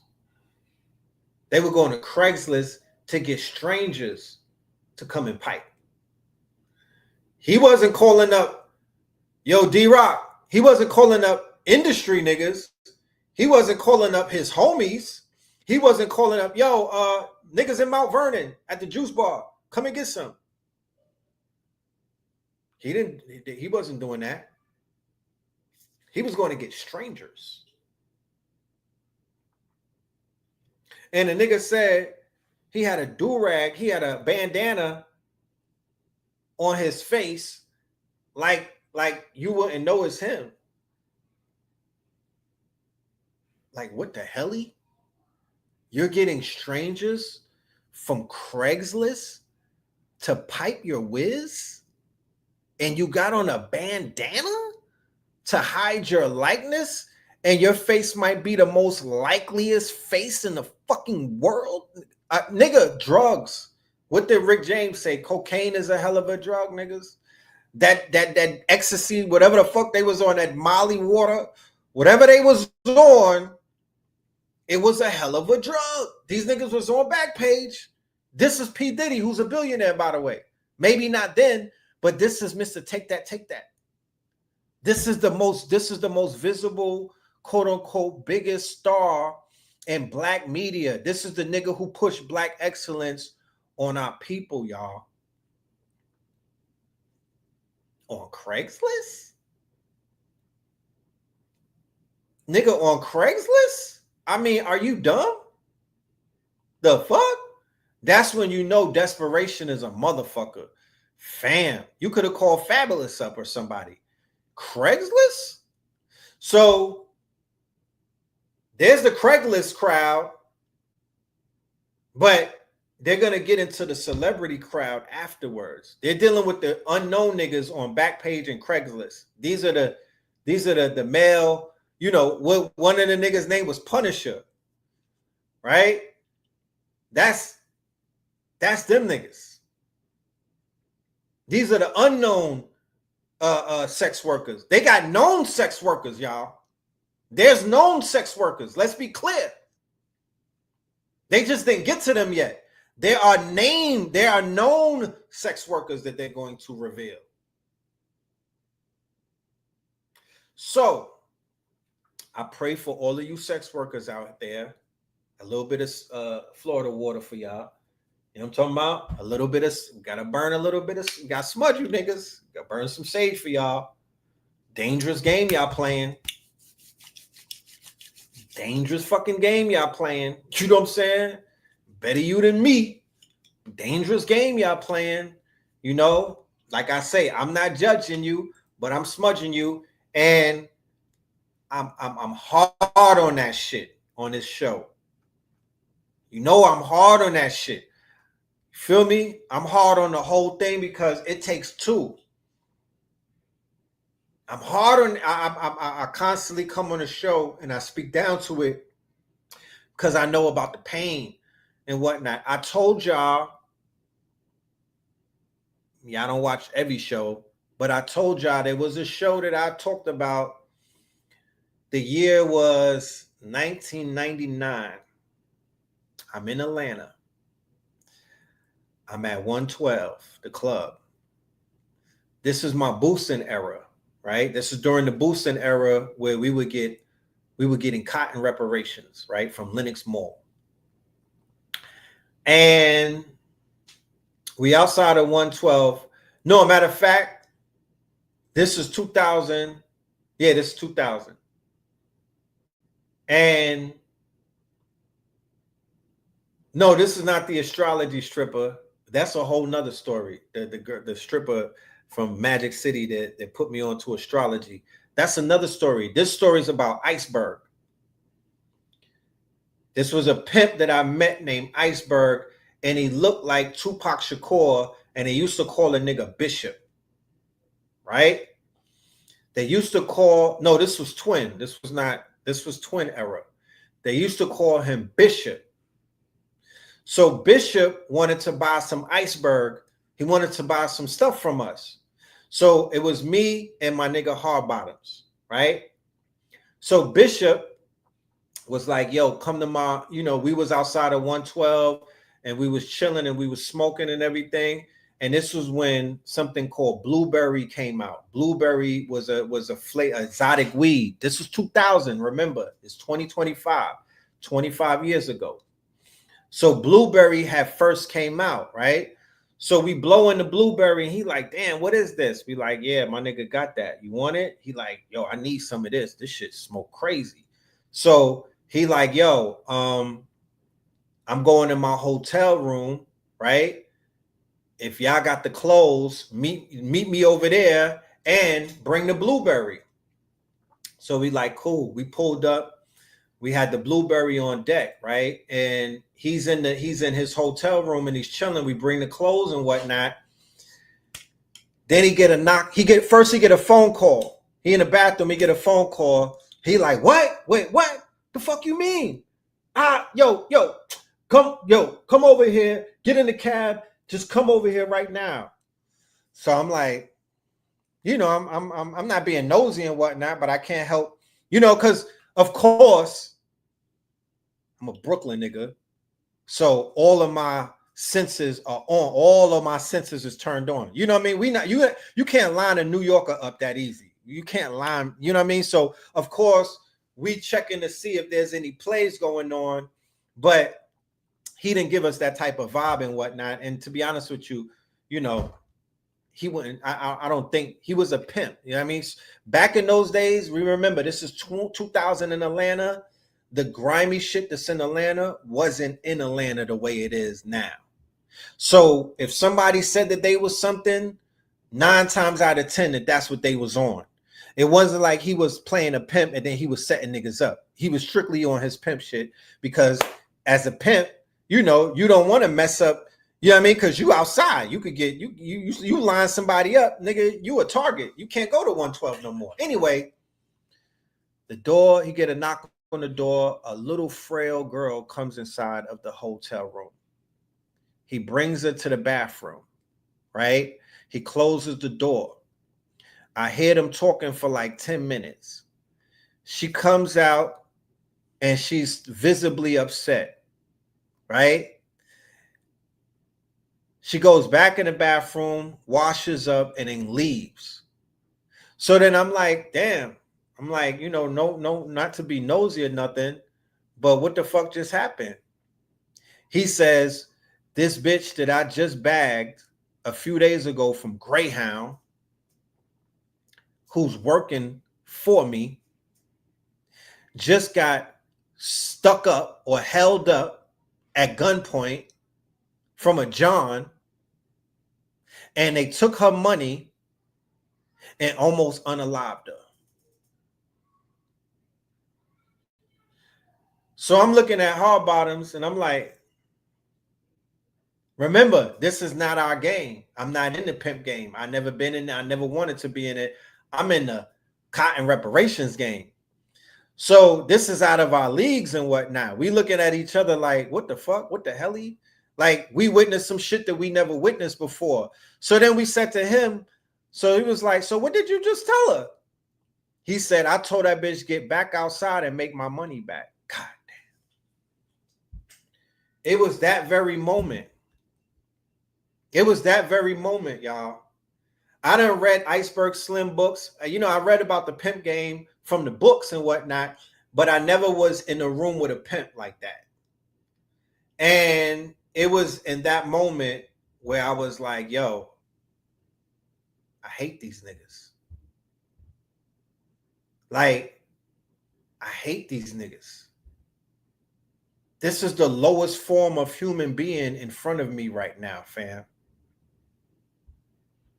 This was the lowest form of a human being in front of us.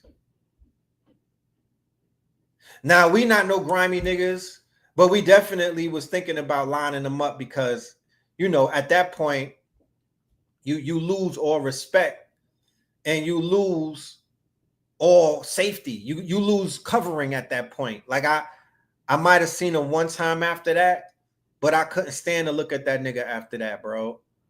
Because my heart literally fell to the bottom of my motherfucking body seeing that young girl just get violated, and she got double violated by this nigga.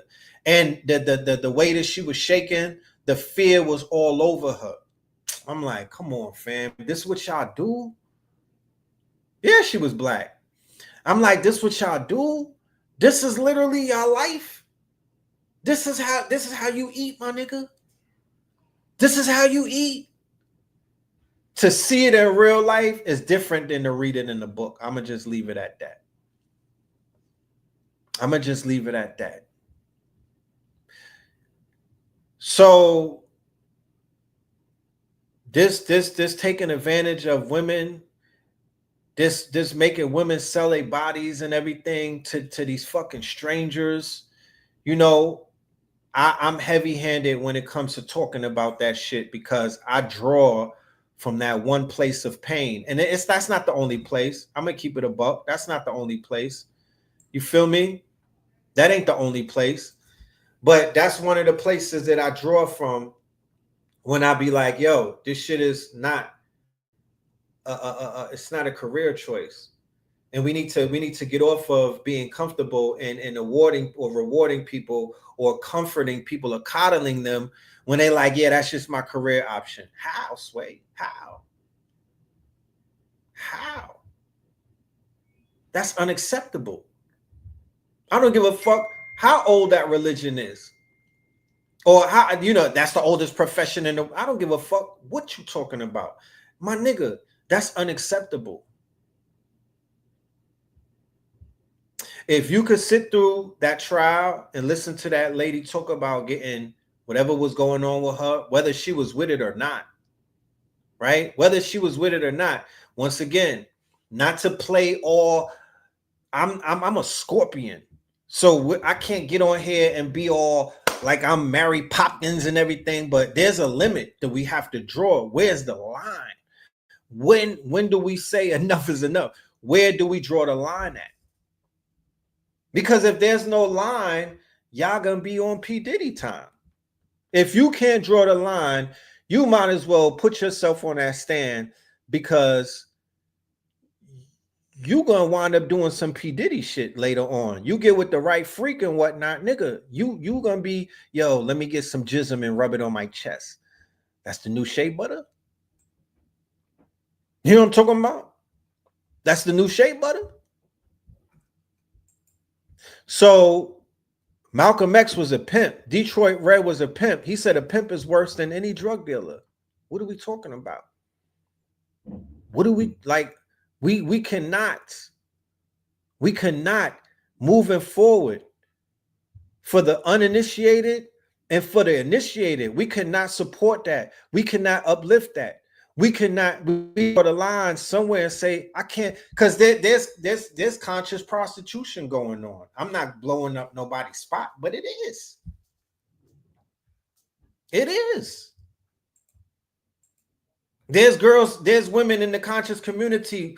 There's a white girl who's pushing sex working on our sisters in the name of Lilith. So what is that about? And why are we co-signing that? And why is everybody cool with that? There's boogerism in consciousness. And nobody's talking about that. There's heavy boogerism in consciousness, y'all, especially amongst the women. And once again, I'm sorry, you know what I'm saying? My bad. I don't, you know, I don't want to knock. I'm not, listen, I don't want to disrupt no parties. I don't want to disrupt no parties. But this case, along with the other cases, is going to have to spark some type of conversation. We grown. You feel me? We grown. We mature. We mature. We should have these conversations, Atlanta. We should have these conversations, West End. You know? These are some of the things that should be spoken of, because everybody is pointing fingers and they wild judgmental. Meanwhile, that shit is right in the backyard.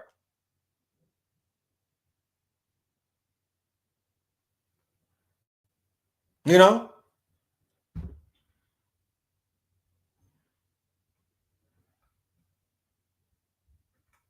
There's a lot of shit going on because nobody talks about what's going on in the public. It's just all of that backroom banter, right? But one day it's going to have to make it to the front porch. You feel me? One day it's going to have to make it to the front porch. You know? It just really, it's like I said, people will be like, I be wanting to save people. I'm sorry. That's just, you know, I got a little bit of empathy left. A little bit of compassion still in my motherfucking body and whatnot that hasn't been taken out of me. And yes, sometimes I'll be seeing shit and I'll be wanting to put a cape on and I'll be wanting to save. I don't know. That's a fatal flaw, maybe. You know, I be wanting to save, but people don't want to be saved. Feel me? People don't want to be saved. And it just, you know, it's something that I'm going to have to get over. It's just something that I'm going to have to get over. You know what I mean? But I literally grew up thinking some of the wrong things. Maybe I was a Disney kid, but I was one of those people that thought that certain people didn't do certain things. You know?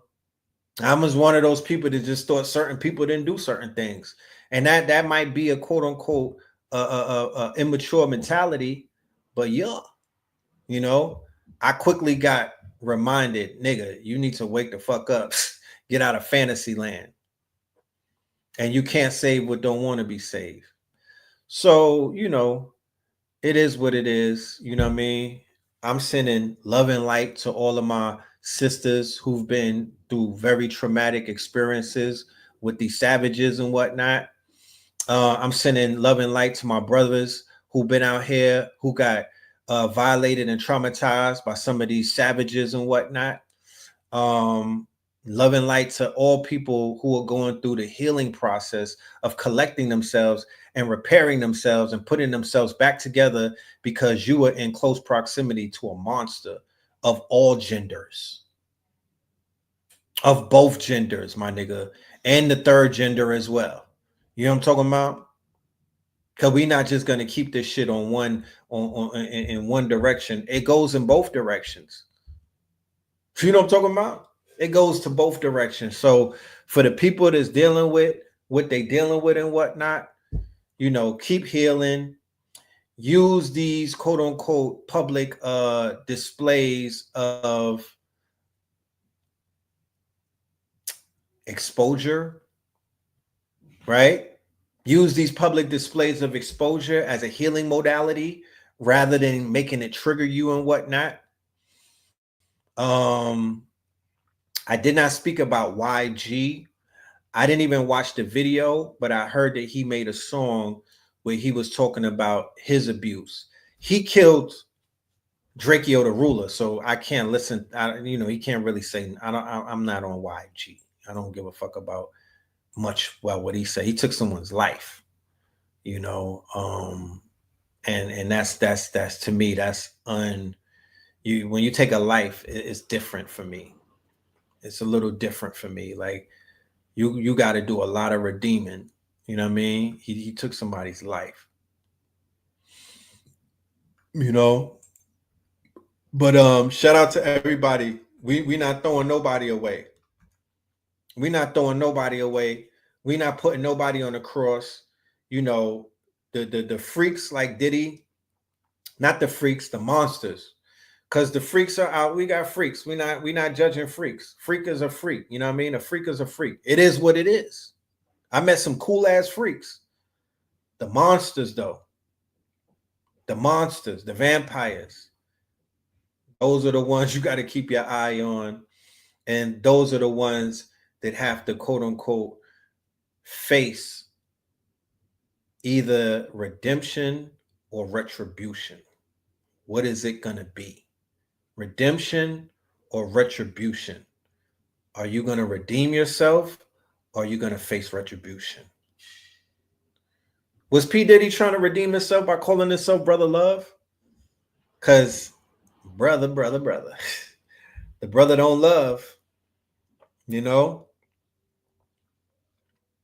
Was that his redemption when he was trying to do Brother Love?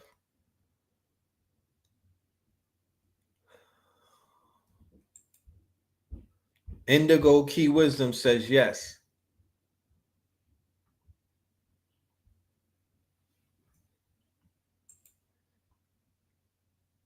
The girl said that she does not hate Diddy and she has love for the past. And that's what she said, y'all. That's what she said, y'all. She said that she loves him still. Going back to, okay, so that was a narcissist move. That's what Black Magic, Radiohead, Rich said that was a narcissist move. Brother Love. So all of the people that he did dirty, right? All of the people who saw his fangs, they saw the monster. Was that kind of like snubbing his nose at them, saying, I'm Brother Love, call me Brother Love. My new name is Brother Love. Was that a narcissist move? In my humble opinion, yeah, it was. He was Brother Love, and he was still with Young Miami, who more than any artist that he was with was pushing prostitution on young girls and proud of it. This is the city girls we're talking about. I listened to some of Cassie's catalog. She wasn't singing the life that she was living. She wasn't singing the life that she was living. She was on some other shit. Whatever the 3 songs that she came out with, it didn't sound like she was pushing the lifestyle that she was living behind doors. So is Young Miami pushing the lifestyle yet living another lifestyle behind doors? Is that possible? Is that possible? Can you literally come out as because this is a prostitute group.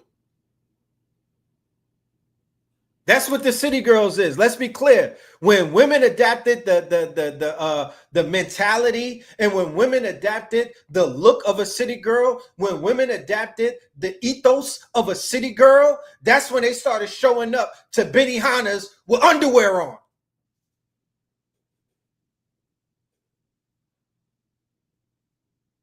They in the airports with bonnets on, butt ass naked, getting on a plane to go sell some cooch. I seen it. I see it. I be in the airport like, God damn it. What the fuck? What the hell? You know what I'm talking about? You can't dress up when you get there. They got frequent flyer prostitutes all up in the airport, y'all, on some city girl shit. So can you rap about being a prostitute and literally just be a nun? I'm wondering. You know? But we must protect our daughters. We must protect our sons. Tell your son, if this more so for the men. Men, I'm gonna tell my son when I see him, I'm gonna go to New York. He's graduating. He's on his way to college. Son, I don't give a fuck what music you listening to. I don't care what the energy is that night. Do not run no train on no motherfucking thoughts, nigga. Okay? Because that is the gateway to being a cuck. First of all, that's a gateway to being a cuck, right? Because you're looking at other niggas' wood.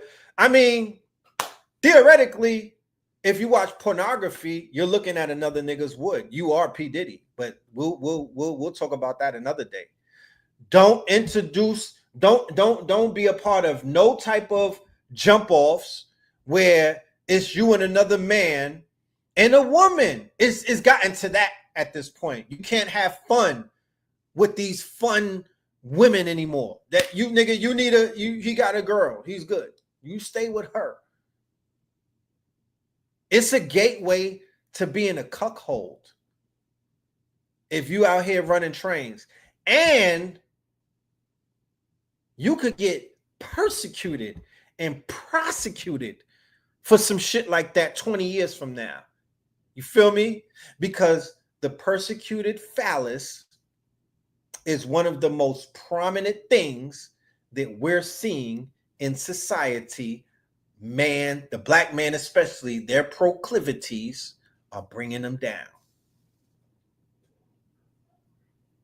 Their proclivities are bringing them down.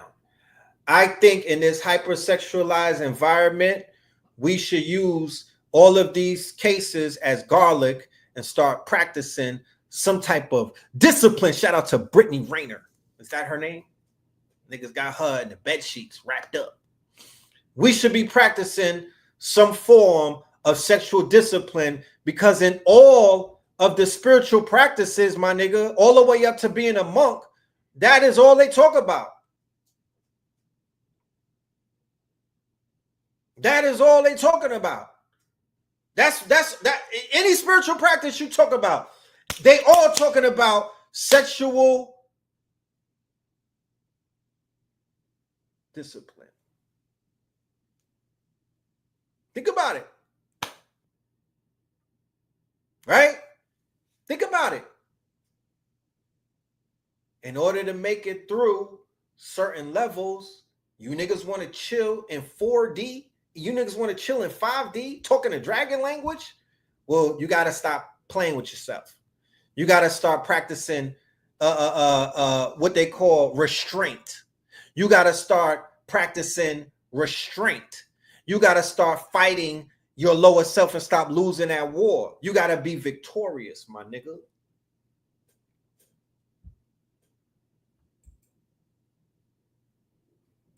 Semen retention. You know what I mean? Semen retention. Don't be like free the guys. Nah, hold them niggas in. Semen retention. A little bit of leg work, some squats and whatnot. You feel me? Some more meditation and whatnot.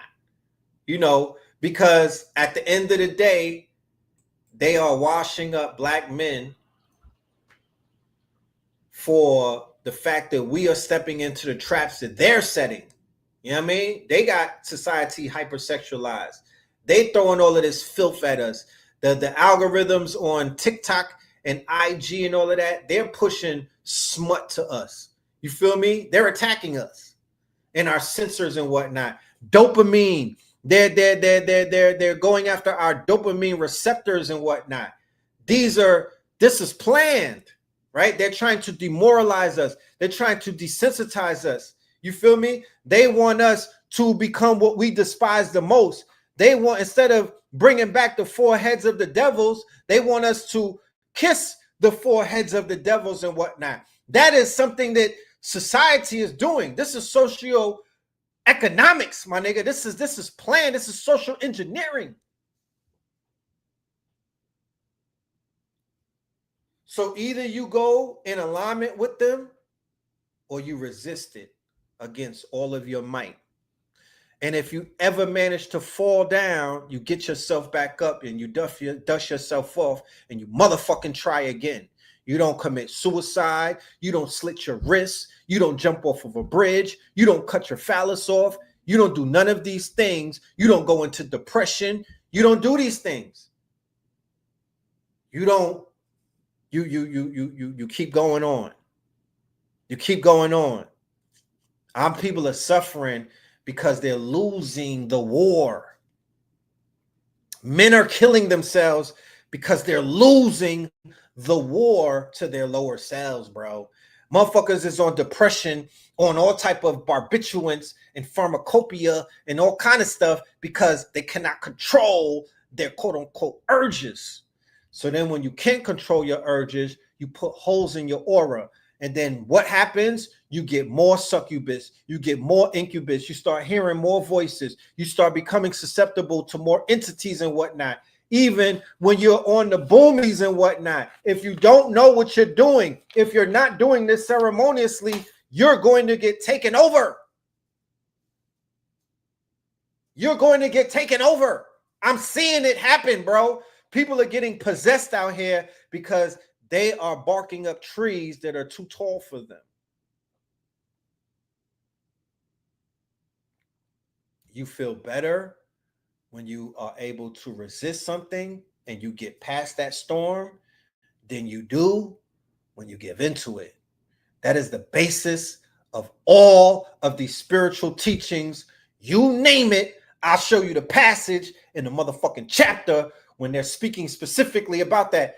Napoleon Hill told you niggas, if you want to get your bag right, get your balls right. I'm sorry, I didn't mean to say that.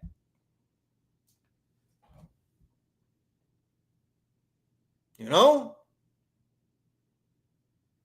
Napoleon Hill said, if you want to live on a hill with me, you got to get your lower self right. You cannot succumb to your lower self. That's broke nigga shit. That's poor man shit.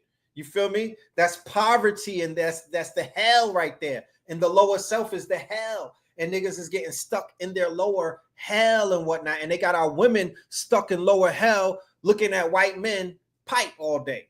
How about that? Let's talk about that. You know what I'm saying? People are on these shrooms. People are on these quote-unquote mind-altering quote-unquote substances and whatnot. And they're being taken over because you rise. When your frequency rises, you in a dark room, you going through what you're going through. You might be going through some type of healing and whatnot. And you going through what you're going through. And you in a room and whatnot. And your frequency rises. It's almost like a light comes on and entities can see that and they will jump through the portals and come after you, bro. They will jump through the portals and they will get at you, bro. So you have to do these ceremonies with a shaman. You have to do these ceremonies after you fast. You have to do these ceremonies when you are in the right state of mind and whatnot. Certain people are doing ceremonies and they're getting put in worse situations than they started out prior to the ceremony because you're not doing it right. Come on, man. Let me go and check this thing out about Superhead and Cassie, right? I didn't say it. This sister right here, Umi, right? Her name is Umi Jean Vive, right? She's of the Haitian descent, Sakpase, right? But she's very tapped in. And I'm bringing her on the show because I want to introduce her magic and her wisdom to especially my sisters out there that are in the audience. Y'all need this type of pouring into, especially y'all that are into the astrology, right? We want to get you, we want y'all to get tight with this shit. We want you to get strong. Look, Airbnb. We're going to talk about this tonight on 100 Income Streams. Airbnb has a new program where they're going to allow masseuse. They're going to allow massage women to do massages and masseuses and whatnot. They're going to allow, I think, tarot card readers. They're going to allow people to do feet and whatnot. Reiki, right? As a part of their program. So boom, I go to Atlanta, I book an Airbnb. I now could book a massage. I could book a foot rub. I could book a groin pull. Is this going to turn into Uber Skeets? Because I do see it going that way. You know what I mean? It's inching towards happy endings. Is this going to be the rise of Hordash? I'm sorry. Let me read this, though. Because you already know. People's man. Yeah, I'm talking about. Think about it, though. You got to go give a massage to a stranger? At the Airbnb? I need all cameras on. We got to protect the people. But it's definitely going to lead to Hordash and Uber Skeets. Let's just keep it a buck. Like, you don't have to be a rocket scientist to see that one coming. Give it about a year, my nigga, and they're gonna slide that in there. Well, in Las Vegas, where prostitution is legal, we're just gonna slip in a happy ending. Okay, so your astrological placements are both an identifier and a way for you to group you. Your natal chart shows you the tools you have and the networks that you'd be most comfortable in. It keys you know who your people are, right? So whenever you see similarity in placements, know that this individual can relate to you. Okay, we got that one. So what came to mind when I was reading about Cassie's experiences was Kareen Steffens, who is known as Superhead. I am no way trying to discredit anything. I just found the similarities in their charts really interesting, right?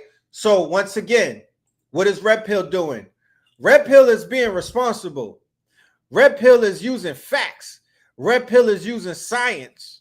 Red Pill is not throwing oh, she at this, oh, she at that. Oh, no, I'm not. Cassie and Superhead are Virgos. Shout out to all of my Virgos in the building, right? Shout out to all of my Virgos in the building. Beyonce is a Virgo, right? And Pink Pill, my daughter, is a Virgo. Okay?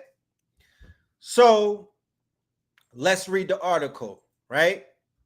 I'm giving y'all the science. I'm not giving y'all the gossip. I'm bringing the science, right? This is what she said. This is the charts. Both have, this is Superhead and Cassie. Both have Sun in Virgo, Moon in Taurus, Mercury in Leo, Venus in Libra. What up, twin? And regardless of it all, they both have a Makha Naksatra, right? A Makha Naksatra. I know I chopped it up. I know I chopped it up. Let's go to Google and find out how you pronounce that. Fuck that. How to pronounce, because I don't like messing words up, because if you don't pronounce it right, you theoretically didn't even say it. You know what I mean? I want the magic of this word. Makha. Nak. And what the fuck is that?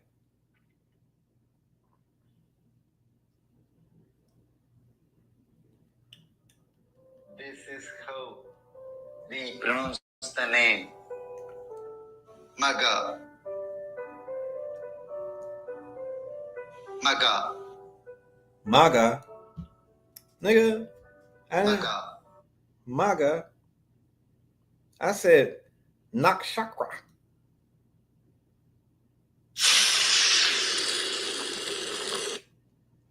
Magha nakshatra, and if it is placed in this nakshatra, then you are the native of this nakshatra, and we are going to talk about all the qualities of the Magha natives.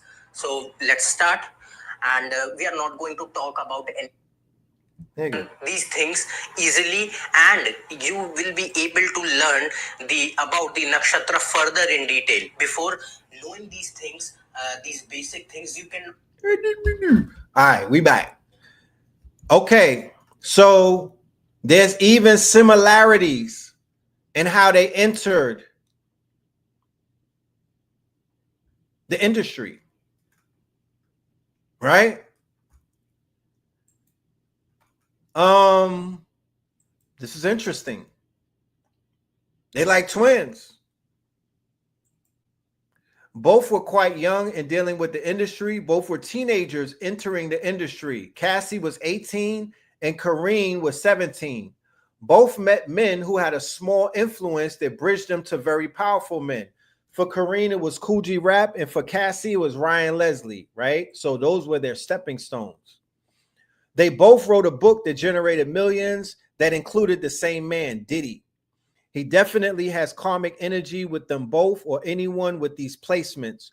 On a soul level, Cassie and Kareen would have an immediate effect on each other. They also have a theme with Makha Nakshatra, where they have an experience with dark fantasy.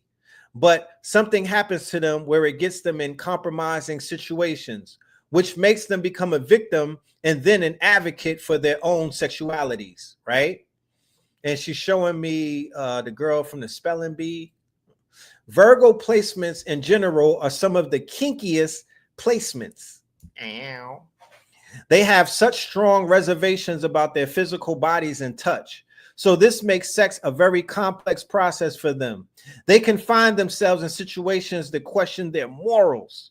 For them, the mind and body can be two different parts to them, which why they can contradictory in what they call boundaries. So just reading the chart off the rip,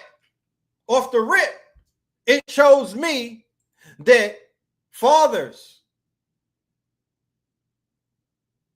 you need to get your daughter a reading. Feel me? Because you're going to be the one that's going to catch the bodies, right? When somebody fucks around and does something with your child, you're going to be the one that's going to potentially be Rodney Hinton Jr. on some I got to catch a body. Niggas is out here playing with mines, right? Mothers who fall out with their daughters and whatnot because of their proclivities, right? You know, y'all clash and whatnot because the daughter might be out here fast in the pants. Get them a reading. Not a regular reading and whatnot. Get them one of these readings where their charts could be broken down to you, so there's an understanding about what to do with them versus what not to do with them, right? To whereas you won't send your daughter into the industry at 17 years old with a chart like that, right? This is a way to have a better understanding of people rather than judging them and whatnot. It might be in your charts to be freaks. Your chart will show that you have proclivities that are not necessarily in alignment with this Christian society says is the right way to have sex. Because the way that society is saying you're supposed to smash is from belly to belly, right? Missionary. And the missionaries told you that. What's the coincidence, right? So I would be an advocate for charts being done when you get in a relationship, right? Because, you know, men lie, women lie, but maybe your charts don't. Many are in career paths that include working with the body. They judge the physical bodies heavily, which makes them an expertise in touching the body. Some of your best sexual encounters probably had some kind of Virgo 6 Mercury placements in there, especially the physical part. They are known to have an undercover promiscuity, right? That might be the third P in this lecture, or this title is promiscuity, proclivity,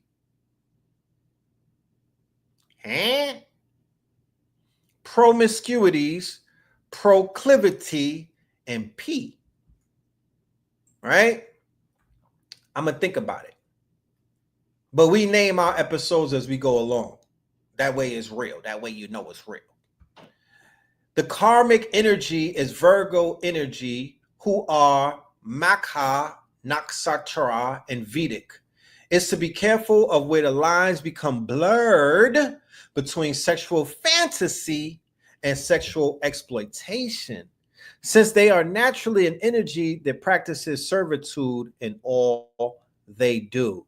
Key point, servitude, right? She was in servitude. Did she say that she was in servitude? Right? She said she was in servitude. Whatever you want, daddy. Whatever you want. Whatever you want, I'm going to do it. Whatever you want, I'm going to do it. Right? Don't sacrifice their physical health for worldly things. Don't sacrifice your physical health for worldly things. They can fall into patterns of self-sabotage that redirects them back into physical wellness. It could become a constant cycle. Right? So, yeah, somebody said wrong servitude. Wrong servitude. Pushing P. Oh, man. Damn. What the hell? There you go. There you go. Promiscuity, perversions, and proclivities. There you go.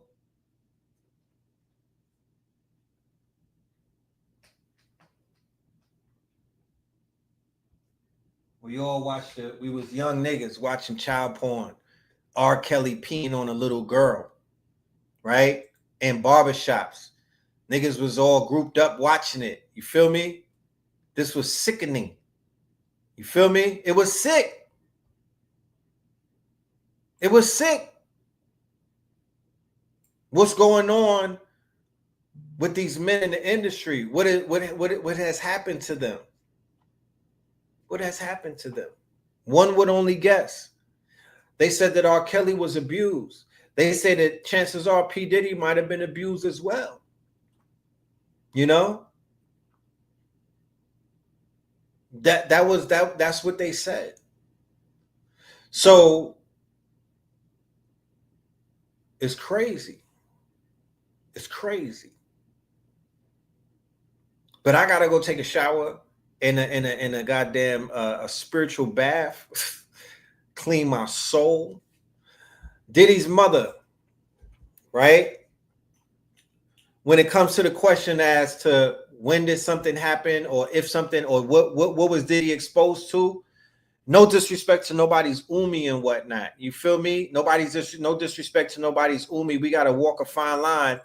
But, you know, there were people in Mount Vernon that were saying that Janice was, you know, she was in some of those parties before her son was. Charlemagne was abused. You know?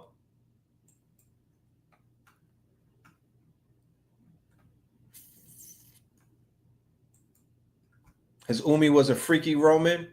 This is some when in Rome type shit. This is some when in Rome type shit. You feel me? You know? But just know that you're watching 30 years of an industry spell being dismantled before your very own eyes. 30 years of a spell. This was a strong spell that P. Diddy had on the culture. Strong spell. It was a gripping spell. You understand? He had his hands in pots that you don't even know he had his hands in. He had his hands in pots that you don't even know he had his hands in certain artists and whatnot. Remember, Burna Boy, P. Diddy. Conway the Machine, P. Diddy. Look, Jay Electronica, P. Diddy. Go and do the homework. Go and do the homework. Jay Electronica was with P. Diddy before he popped off. There was a bidding war over Jay Electronica. Jay-Z snatched him, but he was with Diddy. You understand? Burna Boy was tapped in with P. Diddy, and that's when he started winning all those awards. My nigga Conway the Machine was in a hot tub with P. Diddy recently. It's a bunch of niggas. You know?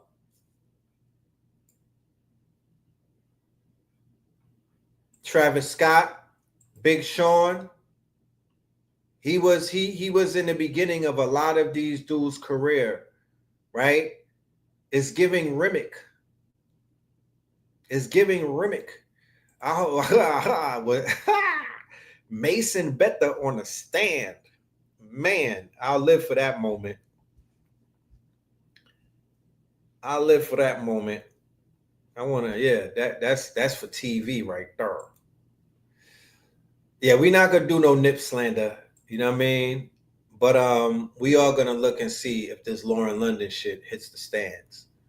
You know what I'm saying? Because, you know, that's not a rumor. I didn't say that he was with her physically, but they were damn near buddies. You feel me? They were besties. You know what I'm talking about? I think that was Cassie's friend, right? Whose friend was it? Yeah, Nadio. Yo, Conway, go and Google it. I'm not going to show it. Them niggas was in a hot tub, and then Conway came out the hot tub wearing either a skirt or a kilt. Facts. You know? And Diddy introduced Lauren to Nip, they said. Okay, so it was Cassie and Lauren London that were besties? Crazy. Crazy. Crazy. So there's stories about Diddy beating up Lauren London's friend. I mean, beating up Cassie's friends, body slamming them. They're going to bring that up in the trial, how he was beating up her friends, right? Like friends that would try to intervene, they was getting hands and feet put on them by Diddy.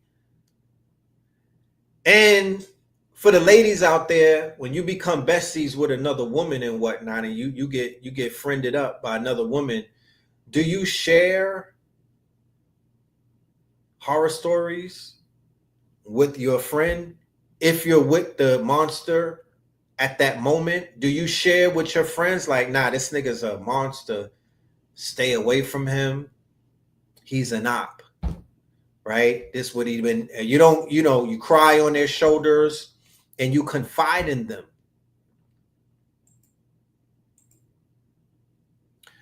My $1 million question was, did she confide in Lauren London about the atrocities that she said were taking place? That she said was taking place. But they can't necessarily find proof in either text messages, emails, or some type of journals. I think they should bring that forward so the defense could prove that she didn't like what she was involved with. There has to be some type of proof, you know?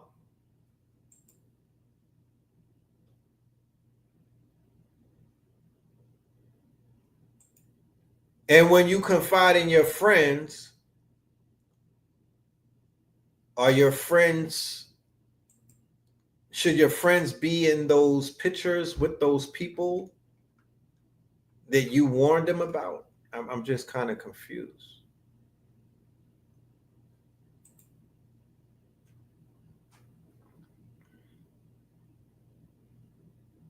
Oh yeah, Nikki told her to suck it up. Gag City.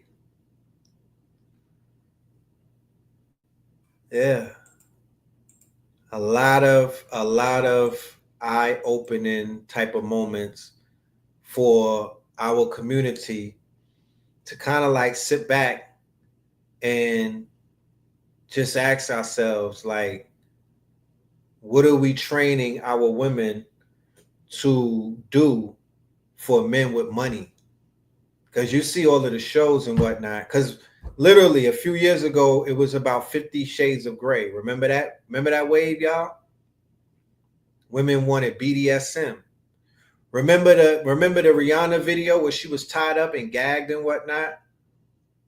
That was the wave. The movie went #1, and it wasn't just men watching. That was the wave. Get with a rich man and get on some old BDSM, 50 Shades of Grey. Now you got grandmothers competing with OnlyFans girl on the internet. The real aunties of Atlanta. You know, a lot of the aunties and whatnot, grandmothers out here on TikTok and X, doing XXX type of stuff, trying to keep up with young birds. Mary J. Blige and Misa Hilton fell out over Votto, right? And the big thing right now in the dating scene is everybody wants to chase the YN phallus. They want the YNs who be on the Percocets so they could do what? Pass them around, give them mouth sores, screw them for 3 days straight, right? And do it all of their quote unquote perversions and their proclivities to them. That's the word I was looking for.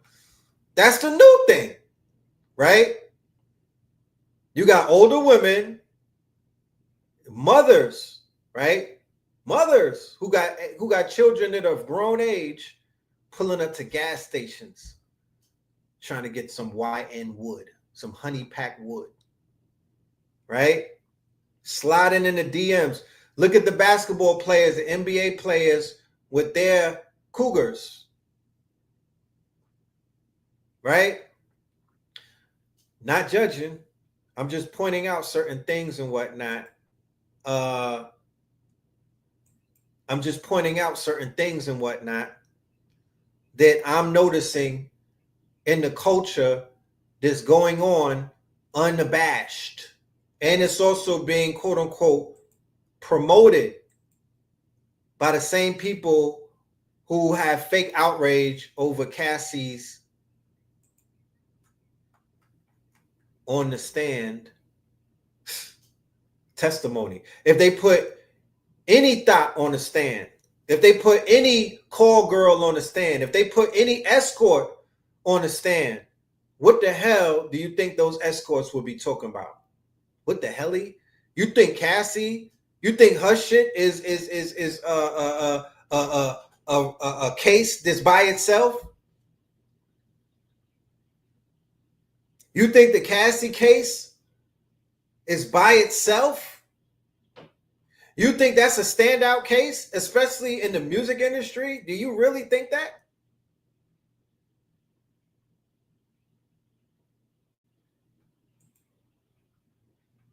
We need to clean this shit up, y'all. We need to clean this shit up, y'all. This is disgusting. This is giving me mad cringe fucking, it's just creepy, crawly, cringy to me. We need to clean some things up and save some of these goddamn women out here, these daughters and whatnot, that are completely off of their fucking rockers, and we need to do something with some of these monsters and make them feel unsafe. It's just getting out of hand, man. It's really getting out of hand. I will not feel comfortable going to sleep knowing that we didn't do anything to change the course, right, of the direction that we may see our community going in. Because make no mistake about it, and I said it before, when the freak off thing came out with P. Diddy, everybody was acting surprised. 3 months later, they was having freak offs in Atlanta. Our people conform and our people adapt. You don't think that the baby oils is selling out at Dollar Central, my nigga? At that Dollar General? They put it out there and they have this fake outrage, and then it gets absorbed into the culture as normal. That's what happens. All of this promiscuity and all of these proclivities and whatnot, it's not like it's going to make people not want to do it. It's going to make it even more of a thing. So you're going to have broke niggas, regular niggas like, yo, I'm on my Diddy shit. I'm going to hire some niggas off of Craigslist, pipe my girl, and we're going to rub baby oil on her.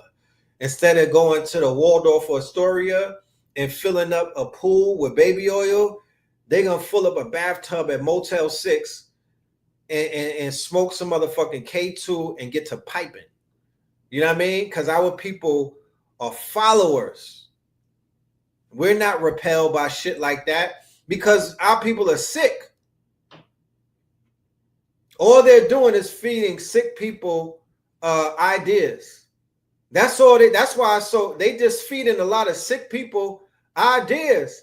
Smokey the fucking Robinson. What the hell? What the hell? Smokey Robinson. Our people are sick. So when you feed a sick lion some sick meat, when you feed a sick lion or a sick, I went to the zoo the other day. I was chilling with the gorillas, my nigga, and them niggas said they not intimidated by nothing y'all talk about. They told me to tell y'all, Smokey out here getting smoked and whatnot. You said, what did Smokey do? They said Smokey and his wife was in the house with the maids and whatnot, treating this shit like they in Dominican Republic. That's my thing. Why don't you just go to DR? If you niggas could just move to DR, if y'all want to be forever freaks. Don't do that shit over here. This nigga Smokey thought he was on Pornhub and was out here role playing with his maids and shit. Yeah, they about to cook his ass. They about to cook his ass for the whole catalog. You know what I'm talking about? He worked all of that. Come on, Smokey. Come on, man. So what does it all harken back to? From the people in our community that we like, free the homies, to what we see taking place with the R. Kellys, the Bill Cosbys, all of the people that they took down. What does it all harken back to outside of them niggas was trying to buy CBS? What is the common denominator? You know? What is the common denominator?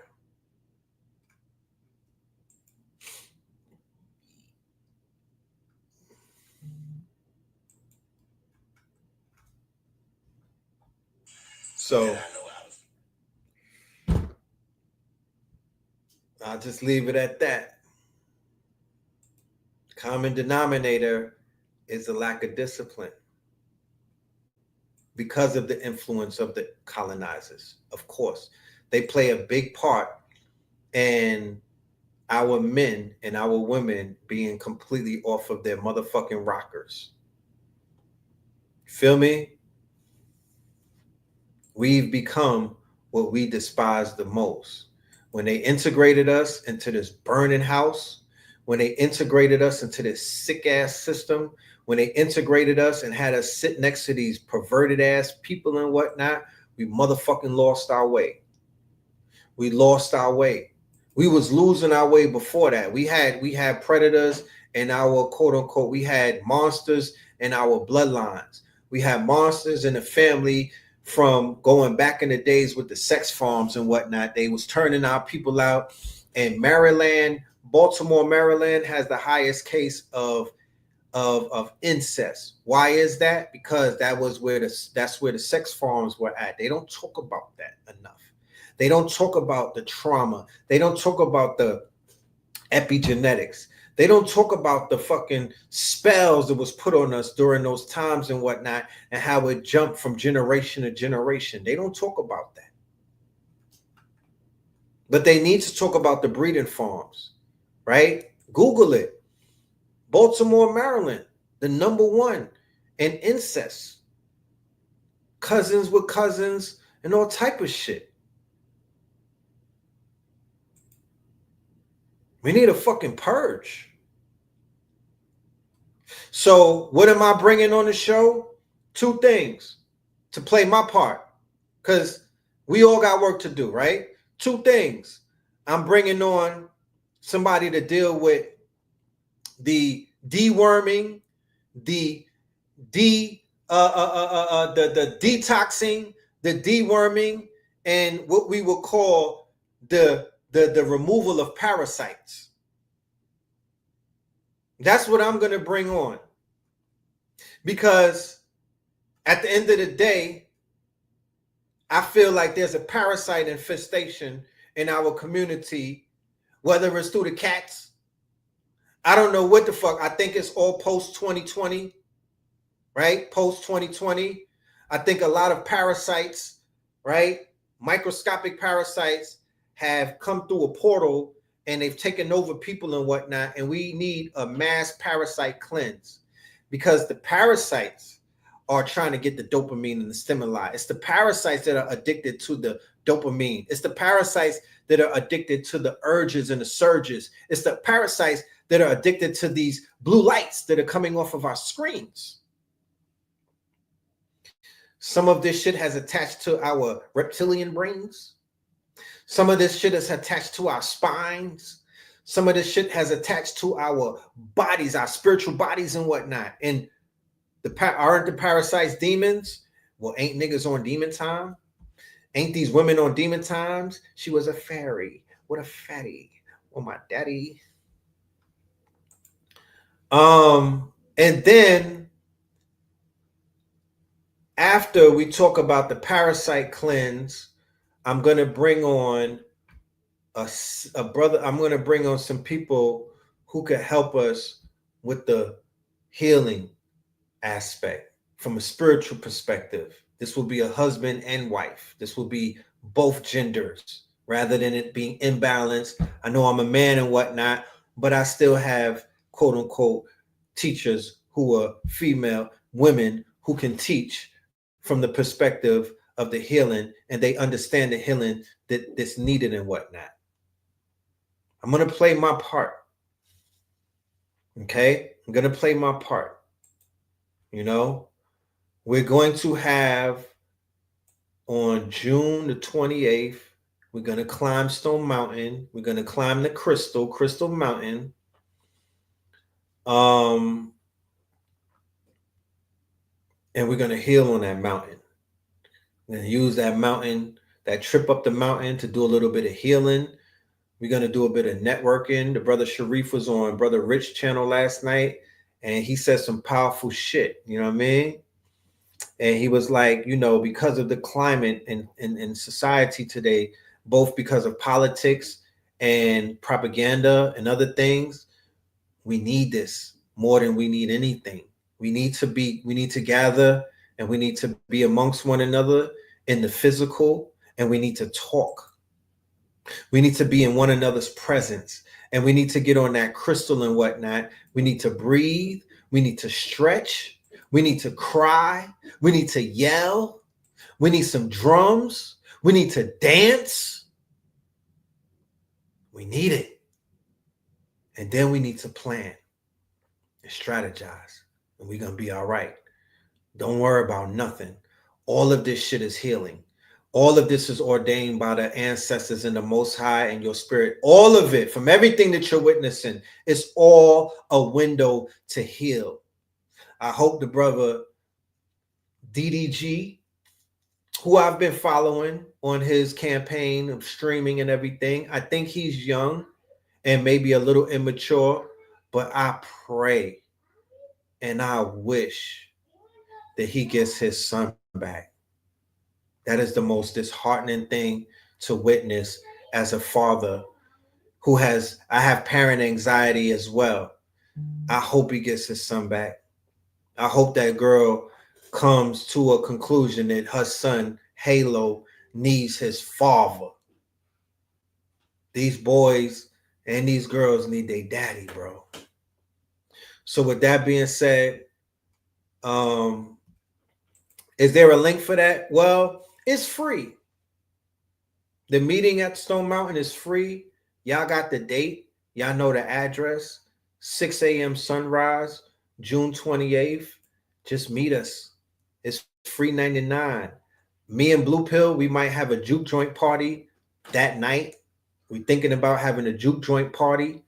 Will y'all come? If we have a juke joint party and we play blues and reggae and some God hop, and we just let it all hang out and we have fun, I swear I won't get distracted by no marries. With that being said, y'all, peace, love, and light. I really want to say thank y'all. This was a heavy show for me. It was a heavy show, but I'm glad we got through it and whatnot.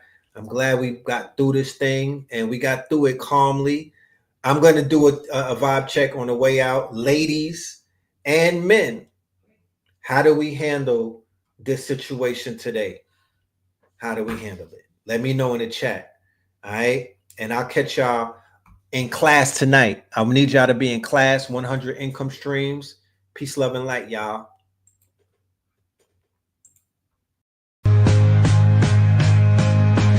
Red, blue, purple light, friends. Red, blue, purple light, friends. Facts. Red, blue, purple light, friends. Red and blue, purple light, friends. Facts. Get to know the ledger, sacrilegious Sunday to melanin Monday. You can get to know the ledger, my love. Just open your third eye on Thursday. Lord, the food, the art, the clothes, the Vatican's getting exposed fast. We put the show on the road. You better stay on your toes. I was till the land focused on the ego. Then I open my heart, let go of the ego. Grand after grand, we stacking up these C notes. Facts, facts, yeah. We gon' put this shit on our backs. Facts, facts. We in your city, pull up where we at. Facts, facts. Peace, love, and light. Peace, love to the family. Peace, love, and light to the family. Peace, love, and light to the family. These days and time, black man, is going to be the time that you have been waiting for. You came here for a reason. Whatever pressure, whatever adversity, whatever the fuck you feel, I don't know what you feel, but whatever you may be feeling is going to push you and it's going to provoke you and it's either going to make you or break you, similar to how pressure busts pipes or the shit makes diamonds.